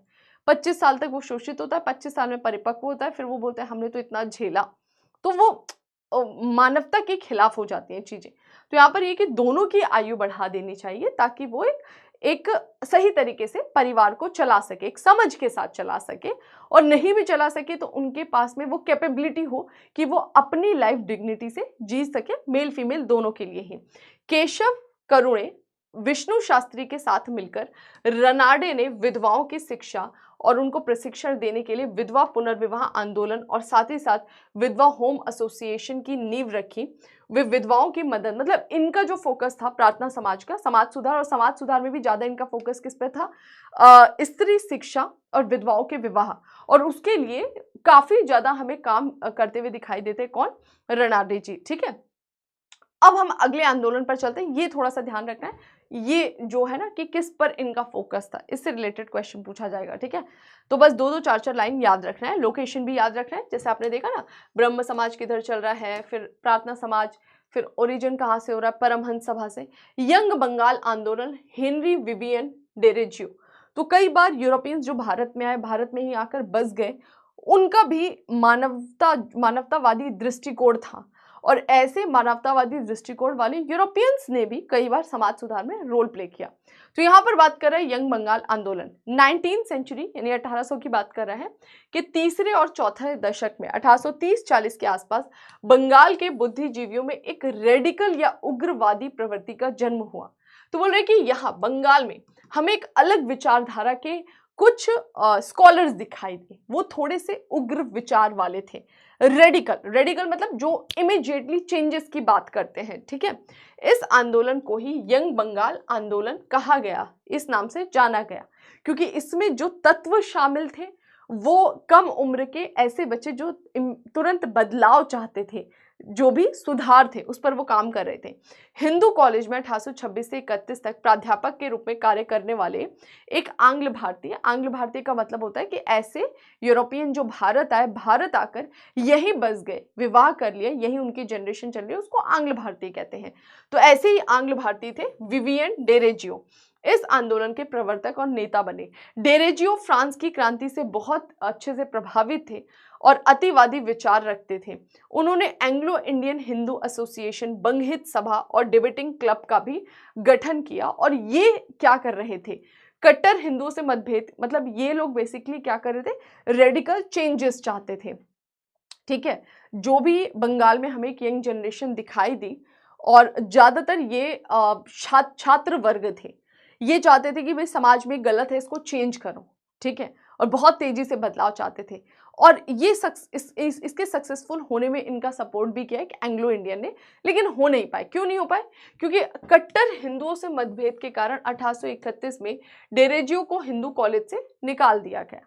अब जो वो आप बदलाव चाह रहे हो समाज में कट्टर हिंदू भी है जो बोल रहे कि नहीं, जैसे आपने देखा ना वैलेंटाइन डे पे जहां जहां पर बैठे होंगे लड़का लड़की, भाई बहन भी बैठ गए, तो कई सारे ऐसे अलग अलग ग्रुप्स बने हुए हैं, मैं नाम नहीं लूंगी किसी का, आके चमाट मार मार के भाग जाते हैं। तुम बैठे क्यों हो? मतलब भाई बहन का साथ में घूमना, कुछ ऐसे प्लेसेस हैं, कुछ ऐसे सिटीज हैं जहां पर बहुत डिफिकल्ट हो जाता है कि आप भाई बहन है, आप फ्रेंड है, आप नॉर्मल भी बैठे हो तो कुटाई हो जाती है, तो वो थोड़ी सी कट्टरता हो जाती है कि भाई क्या है ये, क्या चल रहा है। तो ऐसे ही कट्टर हिंदुओं से मतभेद के कारण अब कट्टर हिंदू जो है वो बोल रहे नहीं, कैसे चेंज करने की बात है, ये बदलाव होगा ही नहीं, जो है सब सही है। तो इसके कारण डेरेजियो को उठा के बाहर फेंक दिया गया। इसके पश्चात वे ईस्ट इंडिया नामक दैनिक समाचार पत्र निकालने लगे, लेकिन फिर भी वो उस लेवल पर नहीं आंदोलन को ले जा सके। प्रारंभ में हिंदू कट्टरपंथियों के विरोध और हिंदू कॉलेज के प्रबंधकों द्वारा इस आंदोलन से संबद्ध जितने भी विद्यार्थी हैं उन पर प्रतिबंध लगा देने के कारण ये आंदोलन सफल नहीं हो सका, ठीक है। क्योंकि भाई उस सक्सेसफुल मतलब आपने उसको प्लेटफॉर्म से ही हटा दिया, कॉलेज से ही बाहर कर दिया, फिर वो कोशिश कर रहे हैं अपने लेवल पर, लेकिन वो बहुत जम नहीं पाया। सुरेंद्र नाथ बनर्जी ने इस आंदोलन को बंगाल में आधुनिक सभ्यता का जनक कहा कि भाई अब यंग जनरेशन शामिल हो रही है, तो इसको ये संज्ञा दी गई, ठीक है। आगे बढ़ जाते। ईश्वर चंद्र विद्यासागर, जैसे बचपन में आपने राजा राम मोहन राय जी के बारे में पढ़ा, वैसे ईश्वर चंद्र विद्यासागर के बारे में भी सब पढ़ते ही है कि भाई इनका भी इंपॉर्टेंट रोल है। इनका इंपॉर्टेंट क्या रोल है? विधवा पुनर्विवाह, ठीक है, बहुत इंपॉर्टेंट रोल था इनका विधवा पुनर्विवाह को कराने में, लोगों को समझाने में। कई बार क्या होता है ना कि हमें पता है कि गलत हो रहा है, लेकिन क्योंकि हम उस चीज में बहुत सालों से रह रहे हैं तो हमें समझ ही नहीं आता है कि गलत हो रहा है। जैसे पर्दा प्रथा की मैं बात करूंगी, बहुत सारे आज भी ग्रामीण क्षेत्र हैं जहां पर महिलाएं जो वो घूंघट लेती हैं, और कई बार लोग इसे संस्कृति से जोड़ते हैं कि हाँ भाई ऐसा संस्कृति, अगर आपकी संस्कृति है तो ये एंशिएंट टाइम पीरियड में, वैदिक टाइम में नहीं दिखाई दे रहा था, तब पर्दा प्रथा नहीं था, तो फिर वो संस्कृति का हिस्सा कैसे बना? उसको बाद में लाया गया है, ठीक है, वो संस्कृति का हिस्सा नहीं था। और फिर संस्कृति का हिस्सा वो होता है या फिर ऐसी संस्कृति जो आपको पॉजिटिवली पुश करे, आगे की तरफ पुश करे, उस संस्कृति को हमें रखना चाहिए जहां पर आप रुक रहे हो। अगर मैंने इतना घूंघट रख लिया, एक दिन दो दिन फैशन में चलेगा, एक दिन दो दिन किसी के रिस्पेक्ट में चलेगा, लेकिन मेरे को बहुत नॉर्मल है, प्रॉब्लम आएगा चलने में, देखने में, ऑब्जर्वेशन में, बहुत सारी चीजें होंगी, है ना, और काम करने में भी उलझन होगी, कैसे घूंघट लेके काम करेगा आदमी। तो यहाँ पर यही है कि जो महिलाएं हैं ना, कई बार उस माहौल में ढल जाती हैं कि हम उसको एक्सेप्ट कर लेते कि यही रियल ट्रूथ है। जैसे उस समय चल रहा था कि विधवा हो गई, कभी कोई सोचता नहीं था कि विधवा है तो उसकी शादी, अच्छा ऐसा होता है क्या, शादी भी कराना चाहिए, करा सकते हैं क्या, अपने आप में सही है कि नहीं। मतलब सारे पेरेंट्स को पता है कि मेरी बच्ची का अगर हस्बैंड नहीं है तो अभी इसका लाइफ अच्छा नहीं है, इसको बहुत सारा प्रॉब्लम झेलना पड़ रहा है, लेकिन किसी के दिमाग में क्लिक ही नहीं कर रहा था कि अरे इसकी शादी होकर इसका प्रॉब्लम तो खत्म किया जा सकता है। वो फैक्टर ही नहीं था, उसको लाया इन्होंने। एक तो लोगों को समझाना पड़ा, बहुत सारे लोगों को इन्होंने समझाया, पेरेंट्स से बात किया कि तुम्हारी बच्ची है, तुम उसके लिए कदम उठाओ, उसको ससुराल से लव ला के उसका दूसरा विवाह करो ताकि वो वापस से अच्छा जीवन जी सके। ठीक है, मेल के लिए इमीडिएट क्लिक करता है, पत्नी मर गई चलो शादी कर दो, 5 बच्चे हैं तब भी शादी कर दो। तो यहाँ पर यही बोल रहे हैं ईश्वर चंद्र विद्यासागर ने इन लोगों को जागरूक किया। जागरूक करना बहुत बड़ा काम होता है। भारतीय और पाश्चात्य विचारों का सुंदर समन्वय हमें इनके अंदर दिखाई देता है। 1850 में 1850 में वो संस्कृत कॉलेज के प्रधानाचार्य बने। ठीक है, उन्होंने संस्कृत अध्ययन के लिए ब्राह्मणों के एकाधिकार को चुनौती दिया। सबसे पहले उन्होंने बोला कि संस्कृत पर किसी का अधिकार नहीं है। जैसे कि एंशिएंट टाइम पीरियड से ही हम देखते हैं कि जो संस्कृत था ना वो ज़्यादातर जो समाज के प्रभुत्वशाली ब्राह्मण वर्ग थे उन्हीं के लोगों के द्वारा बोली जाती थी। आम लोगों की भाषा पाली प्राकृत यही हुआ करती थी, वो लोग पढ़ते भी नहीं। तो बोला कि इन्होंने सबसे पहले बोला कि भाई संस्कृत जो है इस पर किसी का एकाधिकार नहीं है, ब्राह्मणों का एकाधिकार नहीं है। और गैर ब्राह्मण जो जातियां थी उनको संस्कृत अध्ययन के लिए उन्होंने प्रोत्साहित करा कि आप भी इसका अध्ययन करिए, अध्ययन करने से आप और ज्यादा विकसित हो सकेंगे, आपकी थोड़ी सी अपॉर्चुनिटीज बढ़ जाएंगी। ठीक है, उन्होंने संस्कृत शिक्षा के परंपरागत स्वरूप को समाप्त किया।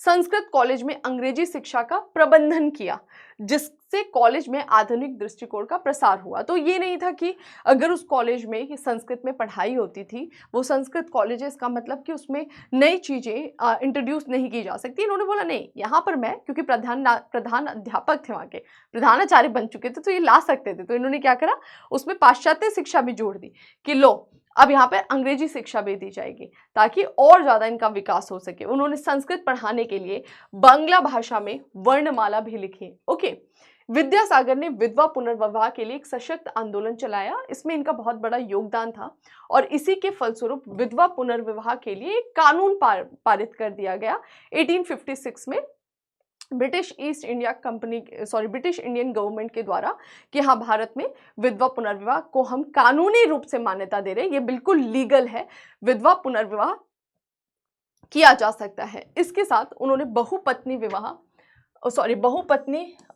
बाल विवाह का भी कड़ा विरोध किया कि तुम बहुपत्नियां नहीं रख सकते, छोटी बच्चियों का विवाह मत करो। ओके, उन्होंने स्त्री शिक्षा को प्रोत्साहन देने हेतु अथक प्रयास किया। देखो यही 3-4 तरीके थे महिलाओं का शोषण करना, बाकी जो होता है वो तो अलग ही है।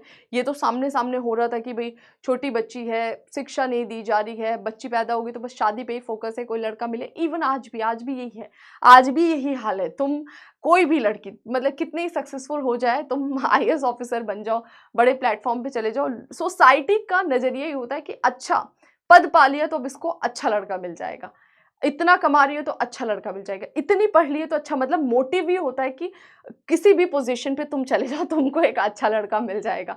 समझ में आ रहा है? तो वो है समाज में, ठीक है, कि उद्देश्य ही वही तो वही था। वहाँ बचपन में पैदा होती बच्ची, शादी की तैयारी कि अच्छा 6 साल 7 साल में शादी कर दे रहे हैं, उसकी एजुकेशन पे ध्यान नहीं कि इसको अपने आप पे खड़े होने के लिए, इसको काबिल होने के लिए पढ़ाना है, ये समाज में कुछ बदलाव ला सके, 4 लोगों को शिक्षित कर सके, किसी के लिए कुछ उद्धार का काम कर सके, इसलिए इसको काबिल करना है, ऐसा नहीं सोचा जाता था।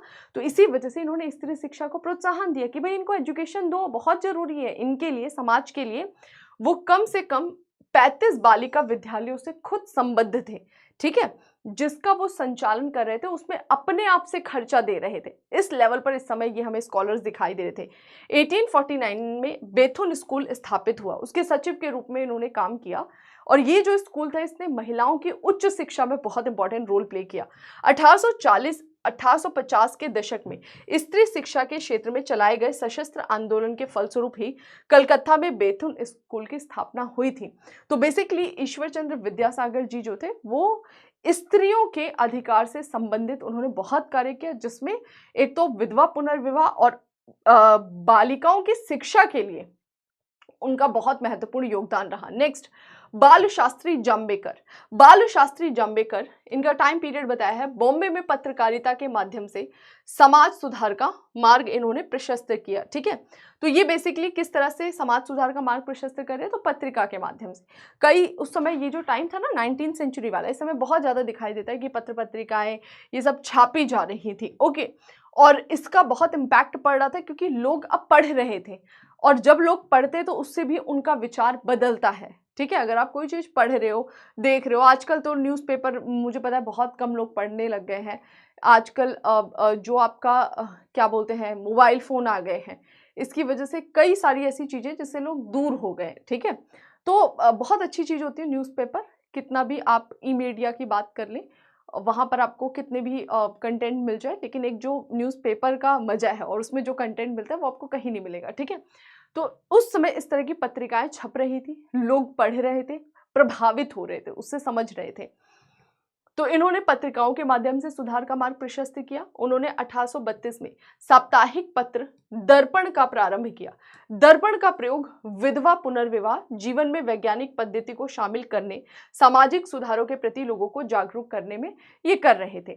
तो इनके द्वारा एक जो महत्वपूर्ण पत्रिका निकाली जाती है, साप्ताहिक पत्रिका, जिसका नाम था दर्पण, जैसे घर में आता है ना वीकली रूपायन न्यूज़पेपर के साथ में, तो उस तरह की पत्रिका। और उस पत्रिका में ये किसकी बात कर रहे थे, विधवा पुनर्विवाह की बात कर रहे थे। तो लोगों को इस तरह से इन्फ्लुएंस करने की कोशिश कर रहे थे। 1940 में इनके द्वारा एक और पत्रिका दिखाई दे रही जिसका नाम था दिग्दर्शन। दिग्दर्शन नामक पत्र शुरू किया, जो वैज्ञानिक विषयों के साथ साथ इतिहास संबंधी विषयों पर लेख प्रकाशित किया जाता था इसमें। ठीक है, जाम्बेकर ने बॉम्बे नेटिव जनरल लाइब्रेरी की नींव रखी, नेटिव इंप्रूवमेंट सोसाइटी की शुरुआत की। देखो ये सब इतना ज़्यादा मैं नहीं बोलूँगी रटने के लिए, क्योंकि बहुत सारा कंटेंट भी आप रट नहीं पाओगे। ठीक है, एग्जाम तक तो नहीं ले जा पाओगे, तो बस मैं इतना बोलूँगी कि एक बार थोड़ा सा पढ़ लीजिएगा ताकि आपको आइडिया लग जाए कि ये किस संबंध में काम कर रहे थे। बाल शास्त्री जाम्बेकर पत्रिका के माध्यम से विधवा पुनर्विवाह और जो वैज्ञानिक दृष्टिकोण है या वैज्ञानिक शिक्षा, उसका समर्थन कर रहे थे। दो महत्वपूर्ण पत्रिकाएं इनकी, एक दर्पण है और एक दिग्दर्शन हमको दिखाई देता है। इसके अलावा शिक्षा को प्रमोट करने के लिए लाइब्रेरी वगैरह की भी ये स्थापना करते हुए हमें दिखाई देते हैं। ठीक है, आगे बढ़ जाते हैं। विद्यार्थियों की शैक्षिक और वैज्ञानिक समितियां, ज्ञान प्रकाश मंडली। ठीक है, हमें दिखाई देती है कि विद्यार्थियों की भी कुछ इस तरह की समितियां होती है, और ऐसे ही विद्यार्थियों की एक समिति दिखाई देती है जिसका नाम था ज्ञान प्रकाश मंडली। एक और आपको दिखाई देगा, इसका नाम है परमहंस मंडली। तो कंफ्यूज मत होइएगा, अगर पूछा जाएगा ज्ञान प्रकाश मंडली तो ये अलग है। ठीक है, ज्ञान प्रकाश मंडली क्या थी? ज्ञान प्रकाश मंडली विद्यार्थियों के द्वारा बनाई गई थी, शैक्षणिक और वैज्ञानिक समिति थी। ज्ञान प्रकाश मंडलियों के नाम से भी जाना जाता था। इनकी दो प्रमुख शाखाएं, पहली मराठी और दूसरी गुजराती थी। इनका गठन 1848 में कुछ शिक्षित युवा भारतीयों द्वारा किया गया, और इनका उद्देश्य था बालिकाओं को स्कूलों में प्रवेश लेने के लिए प्रोत्साहित करना। तो ये मंडलियां, जो ज्ञान प्रकाश मंडलियां थी, वो कहाँ काम कर रही थी? वो काम कर रही थी गुजरात और महाराष्ट्र में। और इसमें यंग जनरेशन के बच्चे शामिल थे, जो प्रमोट करते थे, जो पुश करते थे बालिकाओं को कि तुम भी स्कूल जाया करो। तो अपने लेवल पर, छोटे स्तर पर ये समाज सुधार का काम कर रहे थे। परमहंस मंडली महाराष्ट्र में 1849 में स्थापित परमहंस मंडली के संस्थापक में मुख्य रूप से हमें पांडुरंग दिखाई देते हैं, दुर्गाराम और ये अन्य लोग शामिल दिखाई देते हैं। मुख्य जो रोल है वो किसका है? दादोबा पांडुरंग। ठीक है, गुप्त समाज के तौर पर शुरू हुआ परमहंस मंडली ने हिंदू धर्म और समाज सुधार का कार्य किया। इन मंडलियों के सदस्य केवल एक ही ईश्वर में विश्वास करते थे, जाति प्रथा की बुराई को समाप्त करना चाहते थे। तो ये इंपॉर्टेंट है कि ये भी किसकी बात कर रहे हैं? एक ईश्वर की बात कर रहे हैं, एक ईश्वरवाद की, जाति प्रथा के खिलाफ काम कर रहे हैं। इन मंडलियों ने स्त्री शिक्षा, विधवा पुनर्विवाह का भी समर्थन किया। ओके, तो जाति विवाह का विरोध, स्त्री पुनर्विवाह, विधवा पुनर्विवाह और स्त्री शिक्षा, ये परमहंस मंडली का इंपॉर्टेंस हमें दिखाई देता है। ठीक है, सत्य शोधक समाज और ज्योतिबा फुले। देखो, सत्य शोधक समाज ये बहुत इंपॉर्टेंट है। ये जो रिफॉर्म मूवमेंट लाया गया था ना, ये जो दलित वर्ग हैं उनके लिए एक महत्वपूर्ण कदम के रूप में हमें दिखाई देता है। ज्योतिबा फुले खुद कहाँ पैदा हुए थे? माली जाति में पैदा हुए थे। उन्होंने सत्य शोधक समाज की स्थापना वर्ष 1880 में की। इसको याद कर लीजिएगा। इस समाज के नेता सदस्य निम्न जाति के लोग थे। तो उस समय हमें पता लगता है कि जात पात बहुत ज्यादा जटिल हो गया था हमारे समाज में, है ना। ब्राह्मण, क्षत्रिय, वैश्य, शूद्र, शूद्र में भी ऐसी कैटेगरी में डाल दिया जाता था जिसमें आपको छुआछूत वाली कैटेगरी में माना जाता था, ठीक है। तो यहाँ पर यही था कि ये जो रिफॉर्म मूवमेंट लाया गया था, बेसिकली इसमें वो लोग जुड़े हुए थे जो खुद निम्न जाति से संबंधित थे, ठीक है। तो उन्होंने सत्यशोधक समाज की स्थापना की वर्ष 1880 में। इस समाज के नेता और सदस्य खुद कौन थे? निम्न जाति के लोग थे। इस समाज का मुख्य उद्देश्य क्या था? सामाजिक सेवा, स्त्रियों और निम्न जाति के लोगों के बीच शिक्षा का प्रसार करना। तो बेसिकली ये मोटिव क्या था इसका? लाया तो मोटिव इसी उद्देश्य था कि निम्न जाति के लोगों के साथ जो गलत व्यवहार हो रहा है, ऊंच नीच हो रहा है, उसको खत्म करना, और इसको ही सामाजिक सेवा में डाला जाता है। इसके अलावा जो स्त्री है ना, उनके बीच भी शिक्षा का ज्यादा से ज्यादा प्रसार करना। ज्योतिबा फुले ने ब्राह्मणों के प्रतीक चिन्ह, जैसे ब्राह्मण जो होते हैं ना, वो अपने आप को कैसे, जैसे अलग अलग ईश्वर के माध्यम से अपने सिंबल्स दिखाते हैं, जैसे राम है, तो इन्होंने अपने आप को राम की जगह किस सिंबल से दर्शाया? बाली, ठीक है। और किसका ये विरोध करे? ब्राह्मण्स। तो ब्राह्मण्स के प्रतीक चिन्ह राम के विरोध में राजा बाली को अपने आंदोलन का प्रतीक चिन्ह बनाएंगे। कौन? ज्योतिबा फुले, ठीक है। आगे बढ़ते हैं नेक्स्ट। उन्होंने पुरोहित वर्ग को समाज का शोषक कहा। इनका सीधे यही कहना था कि ये जो वर्ग है ना, ये समाज का शोषक वर्ग है और इसने ही ये जटिल जाति व्यवस्था लाई है। इन्होंने लॉजिक भी दिया, क्योंकि अर्ली वैदिक टाइम पीरियड में जो जाति व्यवस्था लाई गई थी, जाति व्यवस्था क्या है, जैसे आज हमारे देश में है ना, डेजिग्नेशन आपके काम के हिसाब से, पढ़ा रहे हो तो टीचर, मेडिकल का काम तो उसमें अलग अलग डेजिग्नेशन दिया गया है, नर्स है, डॉक्टर्स हैं, ओके। टेक्निकल कुछ काम है तो इंजीनियर, उसमें भी अलग अलग पोस्ट होती हैं। तो वो क्या है, वो काम के आधार पे आपका पद डिसाइड है, ठीक है। आज मैं टीचर हूँ, कल को एग्जाम निकल जाए तो आप ऑफिसर बन सकते हो, तो वो चेंज हो सकता है। ऐसे ही अर्ली वैदिक फेज में काम के हिसाब से 4 ग्रुप्स निकाले गए थे, ब्राह्मण, क्षत्रिय, वैश्य, शूद्र। तो इन्होंने बोला कि भाई ये तो बाय बर्थ था ही नहीं। जो ब्राह्मण्स थे, इन्होंने इस पर अपना वर्चस्व बनाने के लिए बाद में इसको बाय बर्थ कर दिया और इसको रिजेक्ट कर दिया, और उसमें भी आप ऊंच नीच ला दे रहे हो। इसको ऊंच नीच लाने के उद्देश्य से बनाया ही नहीं गया था। तो इन्होंने पुरोहित वर्ग को समाज का शोषक कहा कि तुम ही इस व्यवस्था को जटिल किए हो। ओरिजिनली ऐसा था ही नहीं, ये ऑक्यूपेशन बेस्ड था, बाय बर्थ नहीं था। उन्होंने अपनी पत्नी सावित्री की सहायता से पूना में एक बालिका स्कूल की भी स्थापना की। महाराष्ट्र में अनेक स्थान में विधवा पुनर्विवाह कार्यक्रमों का समर्थन किया। विधवाओं के लिए एक आश्रय स्थल भी खोला। फुले को उनके सामाजिक सुधार कार्यों के लिए महात्मा की उपाधि भी दी जाती है, थोड़ा सा देख लेंगे। तो बेसिकली जो ज्योतिबा फुले हैं, सत्यशोधक समाज से जुड़े हुए थे। इसका मेन उद्देश्य था इस रिफॉर्म मूवमेंट का, जो निम्न जाति या दलित जाति के लोग हैं उनको उनकी स्थिति में सुधार लाना, और जो शोषक तत्व थे उनको उनका चेहरा दिखाना, ओके। और इसके अलावा महिलाओं के लिए भी अलग अलग क्षेत्र में इनके द्वारा काम किए गए, ठीक है। चलो आगे बढ़ जाते हैं नेक्स्ट। गोपाल हरि देशमुख लोकहितवादी। गोपाल हरि देशमुख का लोकहितवादी क्या है? महाराष्ट्र के एक समाज सुधारक थे और तर्कवाद थे। वो ब्रिटिश शासन के अधीन एक न्यायाधीश थे। क्या थे वो? एक जज थे। लेकिन वो सामाजिक सुधार के मुद्दे पर लोकहितवादी के नाम से एक साप्ताहिक पत्रिका प्रभाकर में लिखते थे। तो बेसिकली ध्यान रखना है, गोपाल हरि देशमुख के बारे में बता रहा है कि खुद वो एक अच्छे सर्विस में थे, एक अच्छी डिजिग्नेशन पर थे, ब्रिटिश शासन के अधीन एज अ जज वो काम कर रहे थे। लेकिन हमको पता लगता है कि साथ ही साथ वो समाज सुधार के लिए भी काम करना चाहते थे और लोकहितवादी नाम से एक साप्ताहिक पत्रिका इशू कर रहे थे। उन्होंने हितेचु नामक साप्ताहिक पत्रिका शुरू की। ज्ञान प्रकाश, ईद प्रकाश, लोकहितवादी नामक पीरियोडिकल्स भी वो चालू करते हैं, जो एक पर्टिकुलर समय में निकाली जाती थी, ठीक है। तो बेसिकली गोपाल हरि देशमुख जो है वो पत्रिकाओं के माध्यम से, पीरियोडिकल्स के माध्यम से समाज सुधार का काम कर रहे थे, ठीक है। गोपाल गणेश अगरकर। चलिए आगे बढ़ते हैं। नेक्स्ट हमें क्या डिस्कस करना है? अगला हमारा जो समाज सुधारक थे, इनका नाम था गोपाल गणेश आगरकर। इनके बारे में थोड़ा सा हम जानते हैं। 1856 से 1896 में हमें इनका इन्वॉल्वमेंट दिखाई, मतलब कि इनका टाइम पीरियड है। ये महाराष्ट्र के एक शिक्षाविद और सामाजिक सुधारक थे। इनके बारे में बताया जाता है कि भाई ये एजुकेशन से जुड़े हुए थे और साथ साथ में समाज सुधार का भी काम कर रहे थे। इन्होंने, इनका जो वैल्यू क्या था, बेसिकली हमें ये जानना है कि कौन सा पर्सन किस चीज पे फोकस कर रहा था। तो इन्होंने परंपरागत मूल्यों, महत्वहीन प्रथाओं पर आधारित अंधविश्वास की तीव्र भर्त्सना की कि भाई जो आप अंधविश्वास पर आधारित चीजों को फॉलो कर रहे हैं परंपरागत रूप से, वो अपने आप में गलत है, उसका इन्होंने आलोचना किया। ठीक है, फर्ग्यूसन कॉलेज के प्रधानाचार्य थे, लोकमान्य तिलक द्वारा शुरू किए गए जनरल केसरी के प्रथम संपादक भी थे। आगे आप पढ़ेंगे केसरी के बारे में, मराठी के बारे में। इन दोनों पत्रिकाओं का संबंध किससे था? लोकमान्य तिलक से था। तिलक जी के बारे में भी आप आगे पढ़ेंगे जब हम नेशनल मूवमेंट पढ़ेंगे। तो उनकी पत्रिका केसरी के प्रथम संपादक कौन हुए थे? गोपाल गणेश आगरकर जी। बाद में उन्होंने सुधारक नामक स्वयं का पीरियोडिकल भी स्टार्ट किया और इनका फोकस इसमें किस पर था? अस्पृश्यता और जाति व्यवस्था के विरुद्ध इसमें इन्होंने अपने पीरियोडिकल में आवाज उठाई थी।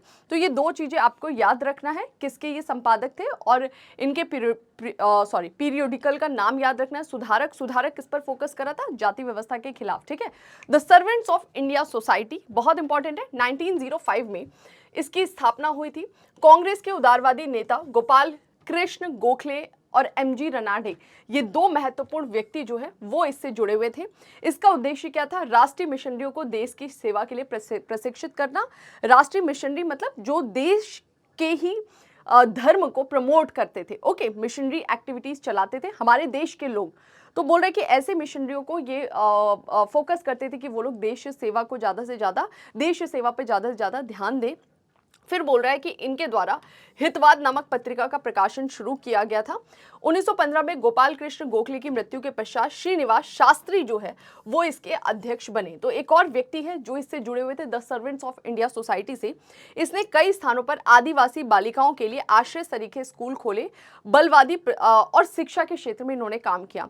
तो ये जो the servants of India society थी, ये जो राष्ट्रीय मिशनरी थी उनको तो पुश कर ही रही थी देश सेवा के लिए, साथ में आदिवासी बालिकाओं की शिक्षा के लिए, उनके रहने के लिए भी कई इन्होंने महत्वपूर्ण कदम उठाए। ठीक है, सोशल सर्विस लीग, बस छोटे छोटे से नाम याद रखना और उसका उद्देश्य याद रखना, कौन इससे जुड़े हुए थे।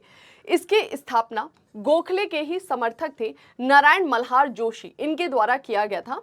बॉम्बे इसका सेंटर था और इसका उद्देश्य क्या था? लोगों को जीवन और कार्य की बेहतर दशाएं उपलब्ध कराना। जीवन की बेहतर दशाएं मतलब अच्छा खाना, अच्छा सनलाइट, अच्छी वायु, है ना।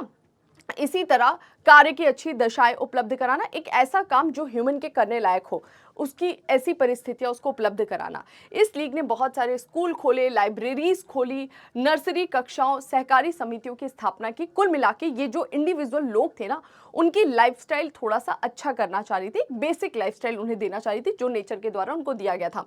सोशल सर्विस लीग के संस्थापक नारायण मल्हार जोशी ने ही 1920 में अखिल भारतीय ट्रेड यूनियन कांग्रेस की स्थापना की थी। तो ये इंपॉर्टेंट है, अखिल भारतीय ट्रेड यूनियन 1920 में स्टैब्लिश हुआ था और इसके संस्थापक यही थे, सोशल सर्विस लीग के संस्थापक नारायण मल्हार जोशी। ठीक है, रामकृष्ण आंदोलन एवं स्वामी विवेकानंद। रामकृष्ण आंदोलन की पृष्ठभूमि कहां से तैयार हुई? तो हमें पता लगता है कि कलकत्ता में काली मंदिर के एक पुजारी थे, उनका नाम था रामकृष्ण परमहंस। ये जो भी उपदेश देते थे वो उपदेश लिखित तो नहीं थे, ये उपदेश देते थे मौखिक रूप से, और ये मानव सेवा की बहुत बात करते थे। इससे बहुत सारे लोग प्रभावित हुए। ठीक है, और जो लोग प्रभावित हुए वो क्या बन गए? वो इनके भक्त बन गए, है ना, इनके फॉलोअर्स बन गए। इन्होंने इस बात पर जोर दिया कि ईश्वर और धार्मिक मुक्ति पाने के लिए आपके पास बहुत सारे मार्ग हैं। तो अगर आप चाहते हो कि ईश्वर की प्राप्ति हो, है ना, तो इसके लिए आपके पास बहुत सारे मार्ग हैं, लेकिन सबसे अच्छा मार्ग क्या? आप आराधना कर सकते हैं, योग कर सकते हैं, लेकिन सबसे अच्छा मार्ग क्या है? मानव सेवा। तो बेसिकली इनका फोकस था मानव सेवा पर, और इन्हीं के विचारों को आगे हम देखते हैं विवेकानंद जी बहुत ज्यादा प्रमोट करते हैं रामकृष्ण मिशन की स्थापना करके। परमहंस के द्वारा एक मठ की स्थापना की गई थी जिसका नाम था परमहंस मठ। ओके, फिर हमें पता लगता है कि इन्होंने एक और बात बोली थी कि विश्व के जितने भी ईश्वर हैं आप उनको किसी भी नाम से पुकारिए, राम बोलो, हरि बोलो, ईशु बोलो, अल्लाह बोलो, सब क्या है? एक ही है। ओके, और ये हो सकता है कि अलग अलग धर्मों में ईश्वर के पाने के तरीके अलग अलग हो सकते हैं, लेकिन उद्देश्य सबका एक ही है। क्या? मुक्ति पाना, है ना। ये इसी उद्देश्य से तो आप ईश्वर की आराधना करते हैं। फिर आगे पता चलता है कि रामकृष्ण परमहंस जो थे इन्हीं के ही भक्त थे जिनका नाम था स्वामी विवेकानंद। इन्होंने इनके उपदेशों को लोगों के बीच प्रचारित किया और प्रचारित करने के उद्देश्य से इनके द्वारा एक मिशन की स्थापना की गई जिसका नाम था रामकृष्ण मिशन। इसका टाइम पीरियड याद कर लेंगे 1897। जो लोग भी इससे जुड़े रामकृष्ण मिशन के सदस्य बन गए। इस मिशन का उद्देश्य क्या था? रामकृष्ण की शिक्षाओं को लोगों तक पहुंचाना। क्या शिक्षाएं थी?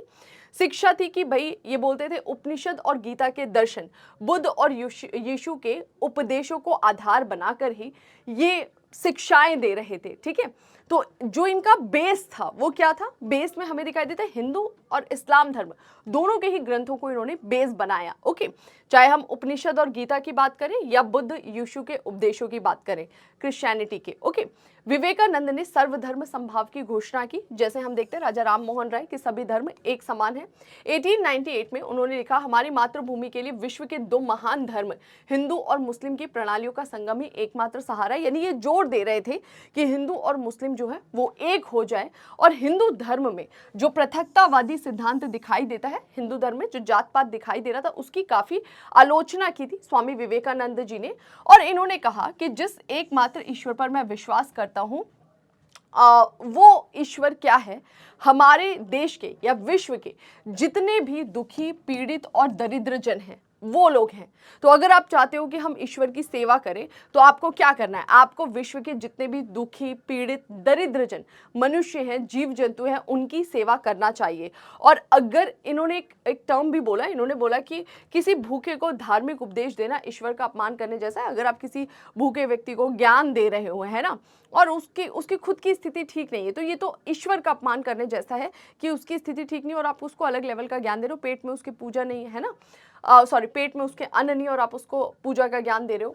विवेकानंद ने सेवा की तुलना शिव की पूजा से किया है कि अगर आप जीव सेवा करते हैं तो जीव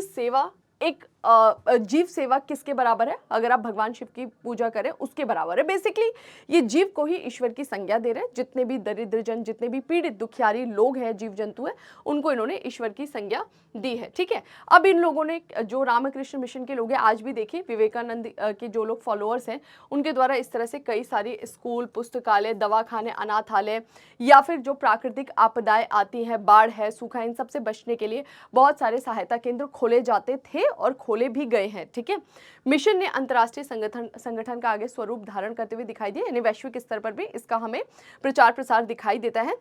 आर्य समाज के विपरीत ये जो था ना रामकृष्ण मिशन, ये मूर्ति पूजा का समर्थन करता था। ये तो बोल रहा था कि वेद की बात कर रहा है, ये बात कर रहा था गीता की, साथ साथ ही मूर्ति पूजा का भी समर्थन कर रहा था। और खुद विवेकानंद जी बोलते थे कि मूर्ति पूजा सबसे सरल तरीका है ईश्वर को प्राप्त करने का, क्योंकि मूर्ति सामने आ जाने से आपका फोकस हो जाता है और निराकार ईश्वर को प्राप्त करना थोड़ा सा ज्यादा टफ होता है, ज्यादा आपको फोकस करना पड़ता है। तो इनका मानना था कि मूर्ति से ईश्वर की प्राप्ति मूर्ति पूजा से थोड़ा सा सरल हो जाता है।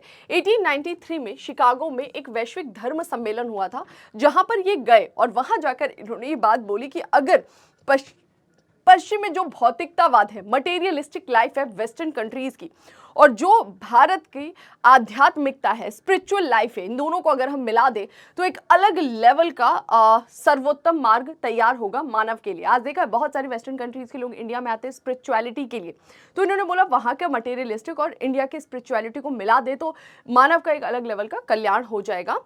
देश की युवा पीढ़ी से अपील की कि वो अपनी भारतीय संस्कृति की ओर लौटे, उस पर गौरव करे। अगले हमें दिखाई देते आर्य समाज, दयानंद सरस्वती। आर्य समाज भी यही बोलेंगे कि वेदों की ओर लौटो, लेकिन ये वेदों की ओर लौटने की बात करते हैं और ये बोलते हैं कि वेद तो सही है, वेदों पर आगे जो पुराण लिखा गया है उसने पूरा खराब कर दिया मामला।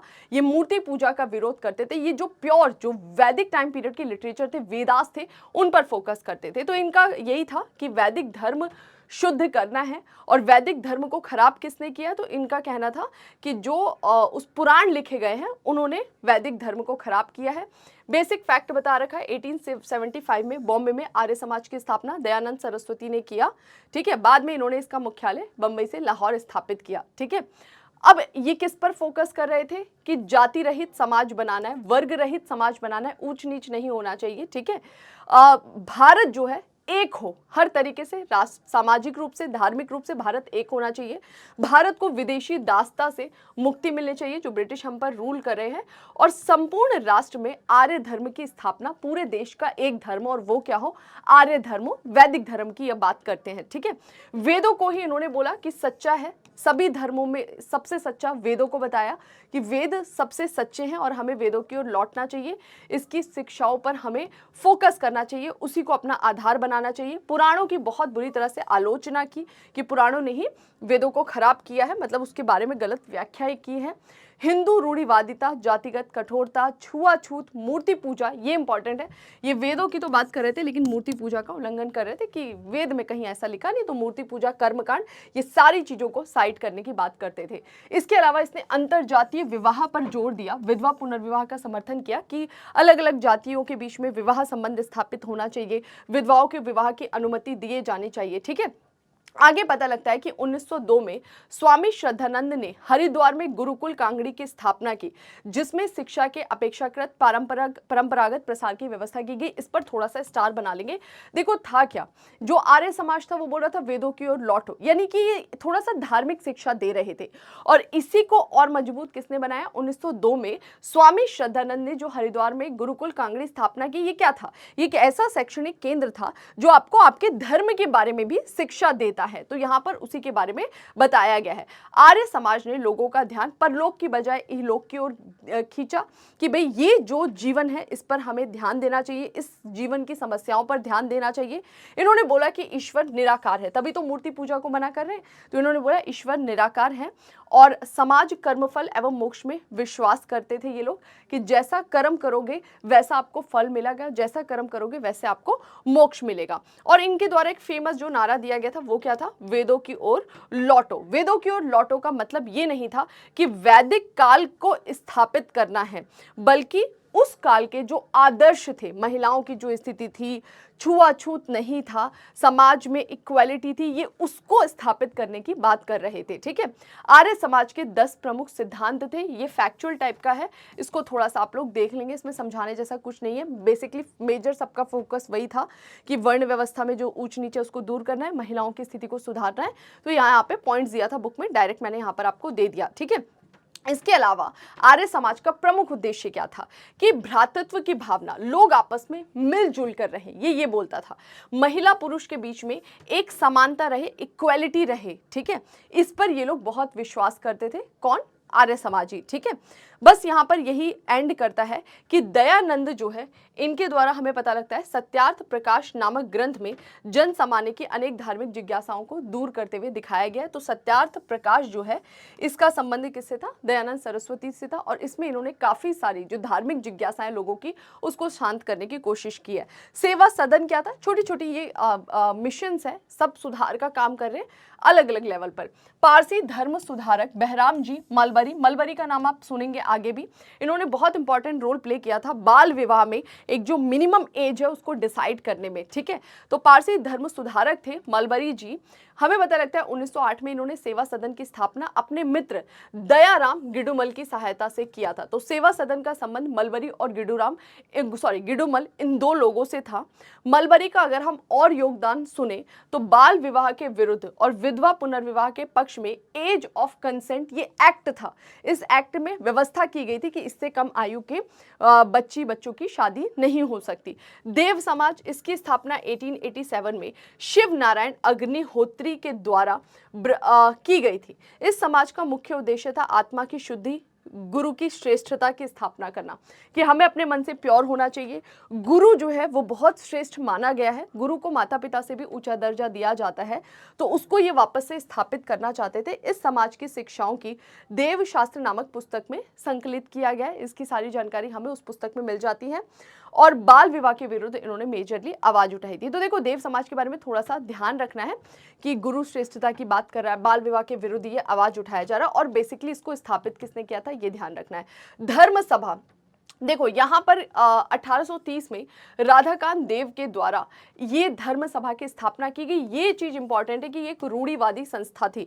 बहुत सारे ऐसे समाज सुधारक आपने देखे जो बात कर रहे कि हमें हमारे धर्म में सुधार करने की आवश्यकता है। जैसे आपने आर्य समाज की बात की, जैसे आप देखेंगे विवेकानंद जो बोल रहे वेदों की, जो बोल रहे हैं कि वेद सबसे महत्वपूर्ण है, लेकिन ये उसका जो ओरिजिनल फॉर्म है ना उसको अपनाने की बात करें। लेकिन कुछ ऐसे हिंदू रूढ़िवादी भी थे जो बोले थे चेंज नहीं, ये जो चेंज लाने की बात करें गलत है, ऐसा नहीं हो सकता। तो उसी में से एक धर्म सभा उसी उद्देश्य से स्थापित की गई थी, उन हिंदू रूढ़िवादियों के द्वारा स्थापित किया गया था जो समाज और धर्म में पुरानी व्यवस्थाएं चल रही थी उसको संरक्षित करना चाह रहे थे कि नहीं, जो भी चल रहा है सब कुछ सही है, इसे चेंज नहीं करना चाहिए। इवन इसने सती प्रथा को भी वैलिड ठहराया। हालांकि बच्चियों के बीच में, लड़कियों के बीच में जो वेस्टर्न एजुकेशन लाया जा रहा था उसको इसने प्रमोट किया, लेकिन फिर भी सती प्रथा का ये समर्थन कर रहा था। ठीक है, भारत धर्म महामंडल, ये जो दोनों सभाएं हैं ना, चाहे धर्म सभा की बात करें या फिर भारत धर्म महामंडल, ये दोनों ही हिंदू रूढ़िवादियों के द्वारा स्थापित किया गया था। तो ये भी शिक्षित हिंदू रूढ़िवादियों का एक संगठन था। ये क्यों स्थापित कर रहे थे? आर्य समाज जो बात कर रहा है कि वेद की ओर तो लौटो, लेकिन जो बीच में रूढ़िवादिता लाई गई उसको हटाने की बात कर रहे हैं। थियोसॉफिकल के जो समर्थक है उनका विरोध करने के लिए भारत धर्म महामंडल की स्थापना हो रही है। रूढ़िवादी संस्था था। हमें पता लगता है कि दक्षिण भारत में धर्म महापरिषद, बंगाल में धर्म महामंडल, इन सब ये जो अलग अलग इस तरह के रूढ़िवादी संगठन स्थापित हुए थे अलग अलग क्षेत्र में, चाहे बंगाल की बात करें, दक्षिण भारत की बात करें, 1902 में ये सब मिल गए। ओके, और इन सभी के मिलने से जिस संगठन की स्थापना है उसका क्या नाम था? भारत धर्म महामंडल। और इसका मुख्यालय हमें कहाँ दिखाई देता? वाराणसी या फिर बनारस में। इस महामंडल के सदस्यों में पंडित मदन मोहन मालवीय बहुत महत्वपूर्ण थे। तो देखो, पंडित मदन मोहन मालवीय का संबंध किससे था? भारत धर्म महामंडल, और ये एक क्या थी? रूढ़िवादी संस्था। तो ये दोनों हिंदू धर्म की रूढ़िवादी संस्था थी, धर्म सभा और भारत धर्म महामंडल। राधा स्वामी आंदोलन आप लोगों ने देखा होगा। राधा स्वामी के जो फॉलोअर्स होते हैं, ये एक बैंकर थे, तुलसीराम शिवदयाल साहब के नाम से जाना जाता था। उन्होंने इसकी शुरुआत की थी। बेसिकली इस आंदोलन के समर्थक एक ईश्वर की सर्वोच्चता में विश्वास करते हैं कि ईश्वर एक ही है, और ये लोग ईश्वर की आराधना कैसे करते हैं? मिलजुल कर सत्संग का आयोजन करते हैं, और उन सत्संग के माध्यम से, सादगीपूर्ण जीवन के माध्यम से ईश्वर की आराधना करते हैं। ठीक है, और इनका जो मेन फोकस होता है वो यही होता है कि हमें सेवा करना चाहिए, लोगों की सेवा से ही हमें ईश्वर की प्राप्ति हो सकती है।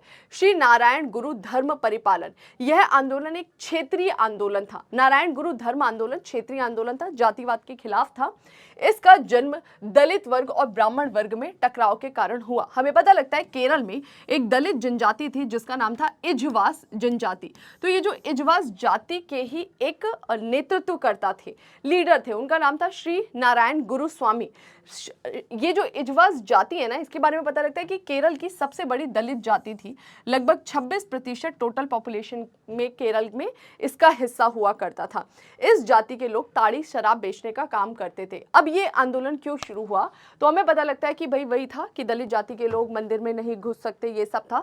तो हमें पता लगता है कि इसके जो लीड कर रहे थे नारायण गुरु, इन्होंने अरुविपुरम नामक स्थान पर भगवान शिव की प्रतिमा स्थापित की और बोला कि नहीं, ब्राह्मणों का एक अधिकार नहीं है ईश्वर की आराधना पर, हम भी ईश्वर की आराधना कर सकते हैं। इस आंदोलन के फलस्वरूप केरल में दलितों को अनेक अधिकार प्राप्त हुए और बहुत सारे ऐसे मंदिर थे जहां पर उनको प्रवेश करने की अनुमति दी गई थी। ठीक है, वोक्कालिग संघ, इस आंदोलन की शुरुआत 1905 में मैसूर में हुई थी। किधर है मैसूर भाई? इधर था हमारा मैसूर। यह भी एक ब्राह्मण विरोधी आंदोलन था। बस इसके बारे में इतना ही बुक में लिखा हुआ है, तो कभी पूछ ले, फैक्चुअल टाइप का तो पता रहना चाहिए। श्री नारायण गुरु आंदोलन, या ये कैसे थे? एक एक दलित जाति वाले आंदोलन थे, ब्राह्मण विरोधी आंदोलन थे। ठीक है, अब हमें अगला आंदोलन दिखाई देता है जिसको आप न्याय या फिर जस्टिस आंदोलन कहते हैं। इसकी शुरुआत जो है हमें पता लगता है मुदलियार, नायर, त्यागराज, ये कुछ महत्वपूर्ण पर्सनैलिटीज थे जिन्होंने किया। इसका उद्देश्य क्या था कि जो गैर ब्राह्मण जातियां हैं, यानी कि जो दलित जाति हैं, उनका भी विधायिका में प्रतिनिधित्व होना चाहिए। विधायिका मतलब क्या? कि ब्रिटिश जो इंडिया में रूल कर रहे हैं, तो चाहे प्रांतीय विधायिका हो या केंद्रीय विधायिका, उसमें ब्राह्मण्स या बड़े जो वर्ग है उनका ज्यादा वर्चस्व है। तो ये आंदोलन की शुरुआत इसीलिए हुई थी। कौन सा आंदोलन? न्याय आंदोलन, जस्टिस आंदोलन, की उन विधायिकाओं में ज्यादा से ज्यादा हम गैर ब्राह्मण्स जो है ना उनको पार्टिसिपेट कराए, उनका हमें प्रतिनिधित्व किया जाना चाहिए।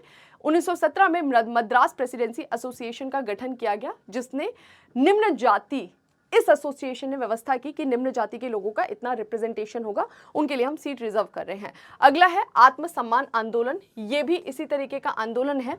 बालिजा, इस आंदोलन की शुरुआत किसने किया था? बालिजा नायडू ने किया था। ईवी रामास्वामी नायकर और बालिजा नायडू, इन दोनों ने संयुक्त रूप से 1920 के दशक में आत्मसम्मान आंदोलन की शुरुआत की। इस समाज में ब्राह्मणों की सर्वोच्चता को चुनौती दी गई, लोगों ने ब्राह्मणवाद का विरोध किया। इसने पिछड़ी जाति के लोगों को विभिन्न अधिकार और प्रतिनिधित्व देने की मांग की। मंदिर प्रवेश आंदोलन, हमें पता लगता है केशव, केपी केशव के नेतृत्व में केरल में वाइकोम सत्याग्रह प्रारंभ हुआ था। इसको करेक्ट कर लेंगे, वाइकोम सत्याग्रह प्रारंभ हुआ था, जिसने सार्वजनिक भागों और हिंदू मंदिरों में दलित के प्रवेश को अधिकार दिए जाने की मांग की। ये कब का टाइम पीरियड है? 1924 में। इस समय महात्मा गांधी एक मूवमेंट से रिलीज हुए थे। आप सभी को पता है 1922 में चौरी चौरा कांड के बाद नॉन कॉपरेशन मूवमेंट खत्म हुआ और उसके बाद से महात्मा गांधी इसी काम में लग जाएंगे। तो ये जो मूवमेंट था, इसमें महात्मा गांधी भी सम्मिलित हुए और उन्होंने यात्रा की, केरल की यात्रा की, और केरल यात्रा करते हुए मांग किया कि भाई इनको मंदिर में प्रवेश करने की अनुमति दी जानी चाहिए। 1931 में जब सभी ने अवज्ञा आंदोलन स्थगित हुआ तो फाइनली ये आंदोलन और जोर पड़ने लगा। आपको पता है कि सिविल डिसोबीडियंस मूवमेंट 2 बार में स्टार्ट हुआ था। पहली बार स्टार्ट होकर फिर थोड़े दिन के लिए स्थगित हुआ था, फिर दूसरी बार फिर स्टार्ट होता है सेकेंड राउंड टेबल कॉन्फ्रेंस से, महात्मा गांधी के आने के बाद से। ठीक है, 1936 में त्रावणकोर के महाराजा ने फाइनली एक आदेश जारी किया और उस आदेश के द्वारा सभी जातियों के लिए मंदिर के प्रवेश द्वार खोल दिए गए। ठीक है, Indian social conference, Ranade, Raghunath, इन दोनों ने संयुक्त रूप से इसकी स्थापना की थी। इसका पहला सम्मेलन कब हुआ था? 1887 में मद्रास में हुआ था। संयोग से इसी समय मद्रास में भारतीय राष्ट्रीय कांग्रेस का सम्मेलन भी आयोजित किया गया था। भारतीय राष्ट्रीय कांग्रेस की समाज सुधारक शाखा ही थी जिसे बोला जा रहा है इंडियन सोशल कॉन्फ्रेंस। ठीक है, मतलब ये इसकी ही एक समाज सुधारक शाखा थी। भारतीय राष्ट्रीय कांग्रेस तो अलग लेवल पर काम कर रही थी, थोड़ा सा पॉलिटिकल वे में वो चल रही थी। बोल रहा है कि इसकी जो सोशल रिफॉर्म वाली एक ब्रांच थी उसको हम बोल सकते हैं Indian social conference.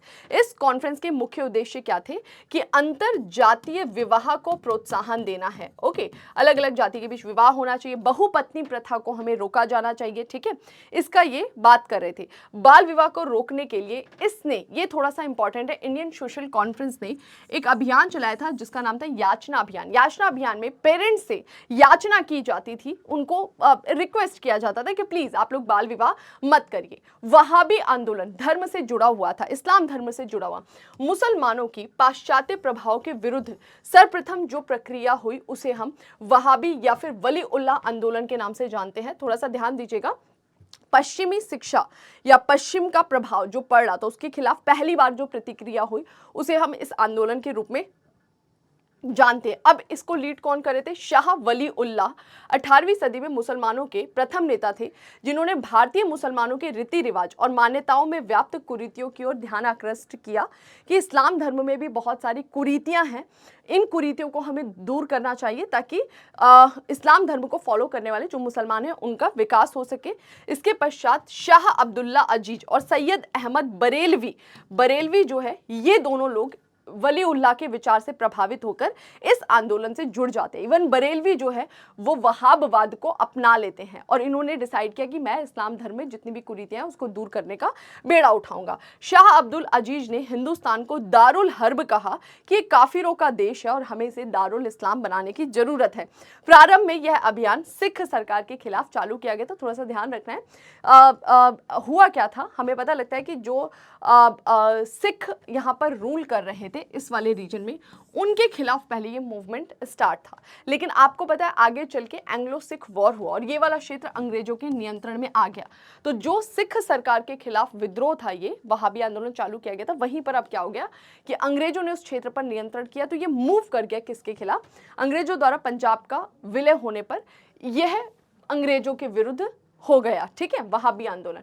Titu Mir का आंदोलन, वहाबी आंदोलन के संस्थापक जो हमें अहमद बरेलवी दिखाई देते हैं, उनके शिष्य थे, उनका नाम था मीर निथार अली। ओके, तो अहमद बरेलवी के शिष्य मीर निथार अली, जिन्हें टीटू मीर के नाम से भी जाना जाता था, उनके द्वारा इस आंदोलन का प्रवर्तन किया गया, जिसका नाम था टीटू मीर आंदोलन। टीटू मीर ने वहाबवाद को स्वीकार किया और शरिया की वकालत की। मतलब वहाबवाद क्या बोल रहा है? बोल रहा है कि वेस्टर्नाइजेशन एंट्री नहीं करना चाहिए। वो बोल रहा है कि जो पुराना शरिया है हमारा वही सही है।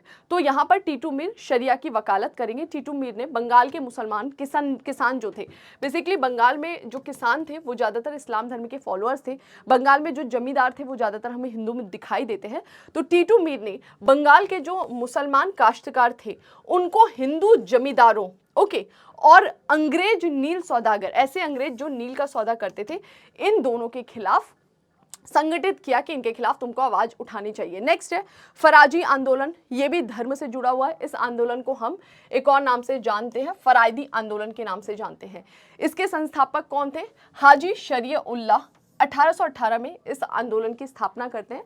इसका मुख्य जोर क्या था? इस्लाम धर्म की सच्चाई पर था। इस आंदोलन का कार्य क्षेत्र पूर्वी बंगाल ही था और इसका उद्देश्य क्या था कि मुस्लिम आबादी है उसको सामाजिक भेदभाव और शोषण से बचाना है।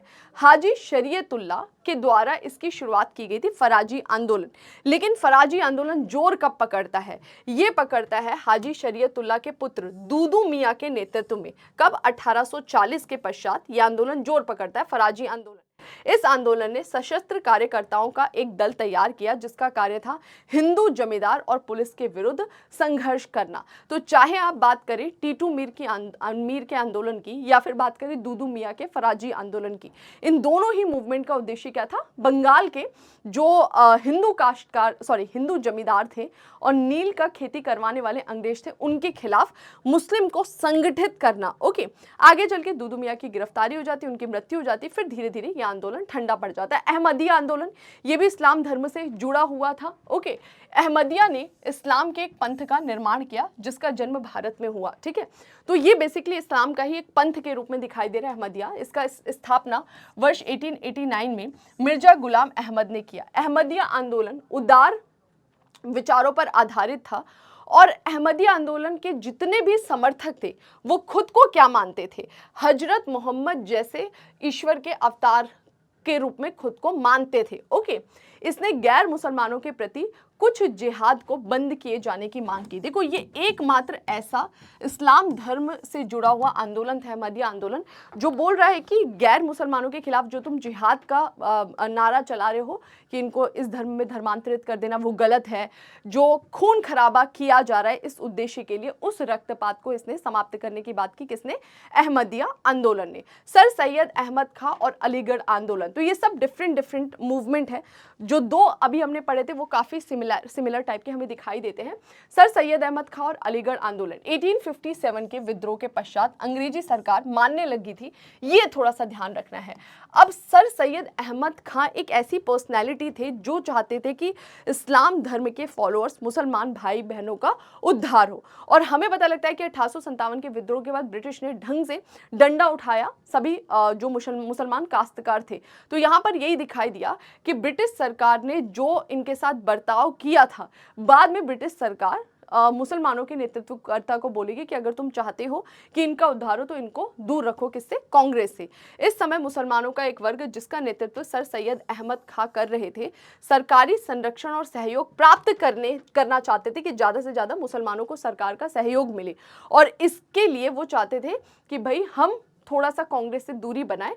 मुसलमानों में ये अच्छी शिक्षा का प्रसार चाहते थे, ये चाहते थे रोजगार मिले, उनकी आर्थिक दशा अच्छी हो जाए और इसी वजह से हमें पता लगता है कि इनके द्वारा ये अलीगढ़ आंदोलन की शुरुआत की गई। ठीक है, इनिशियली तो इन्होंने बोला कि हिंदू मुस्लिम सबकी एकता की बात की, बाद में थोड़ा सा ये इसके खिलाफ हो गए थे। इनके अनुसार पवित्र कुरान की कोई भी व्याख्या जो मानवीय तर्क के विरुद्ध हो वो वस्तुतः गलत व्याख्या है। मतलब ये बोल रहे थे कि कुरान भी उस मूवमेंट पर गलत है जहां पर वो मानवीय तर्क की पुष्टि नहीं कर पा रहा है। ओके, या मानवता के खिलाफ है। ये एक उत्साही शिक्षाविद थे। इनका शिक्षा के क्षेत्र में महत्वपूर्ण योगदान क्या था? 1875 में अलीगढ़ में जो मोमडन एंग्लो ओरिएंटल कॉलेज की स्थापना की गई थी, सभी इससे परिचित होंगे। ये शिक्षा के क्षेत्र में इनका महत्वपूर्ण योगदान था। इन्होंने मुसलमानों में पर्दा प्रथा, बहुपत्नी प्रथा का घोर विरोध किया कि ये कुरीति है, इसको समाप्त किया जाना चाहिए। उन्होंने तलाक में जो स्त्रियों की सहमति है उसको लेने की बाध्यता पर जोर दिया। ठीक है, बाद के वर्षों में ये थोड़ा सा सांप्रदायिक हो गए थे। इनिशियली हिंदू मुस्लिम एकता की बात करते थे, बाद में सांप्रदायिकता के तत्व इनके विचारों में हमें दिखाई देने लग जाते हैं। ठीक है, बाकी यहाँ पर कुछ और चीजें बता रखी कि इनका उद्देश्य क्या था। अलीगढ़ आंदोलन शिक्षित मुसलमानों के बीच उदार और आधुनिक शिक्षा पद्धति का विकास करना चाहता था और इसके दो उद्देश्य थे।